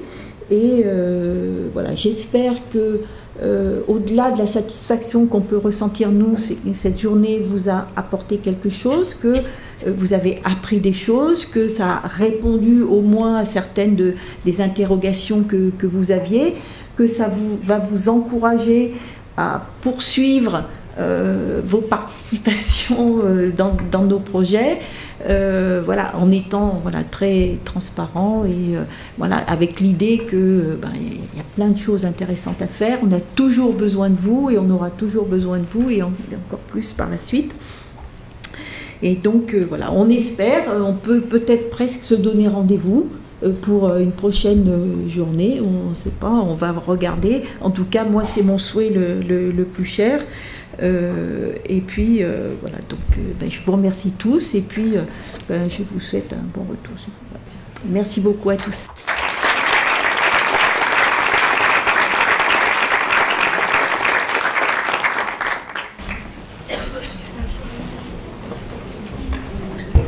Merci Odile, merci encore à tous, et puis merci également aux sponsors que je n'avais pas eu l'occasion de remercier tout à l'heure, mais la participation de chacun a été vraiment très importante.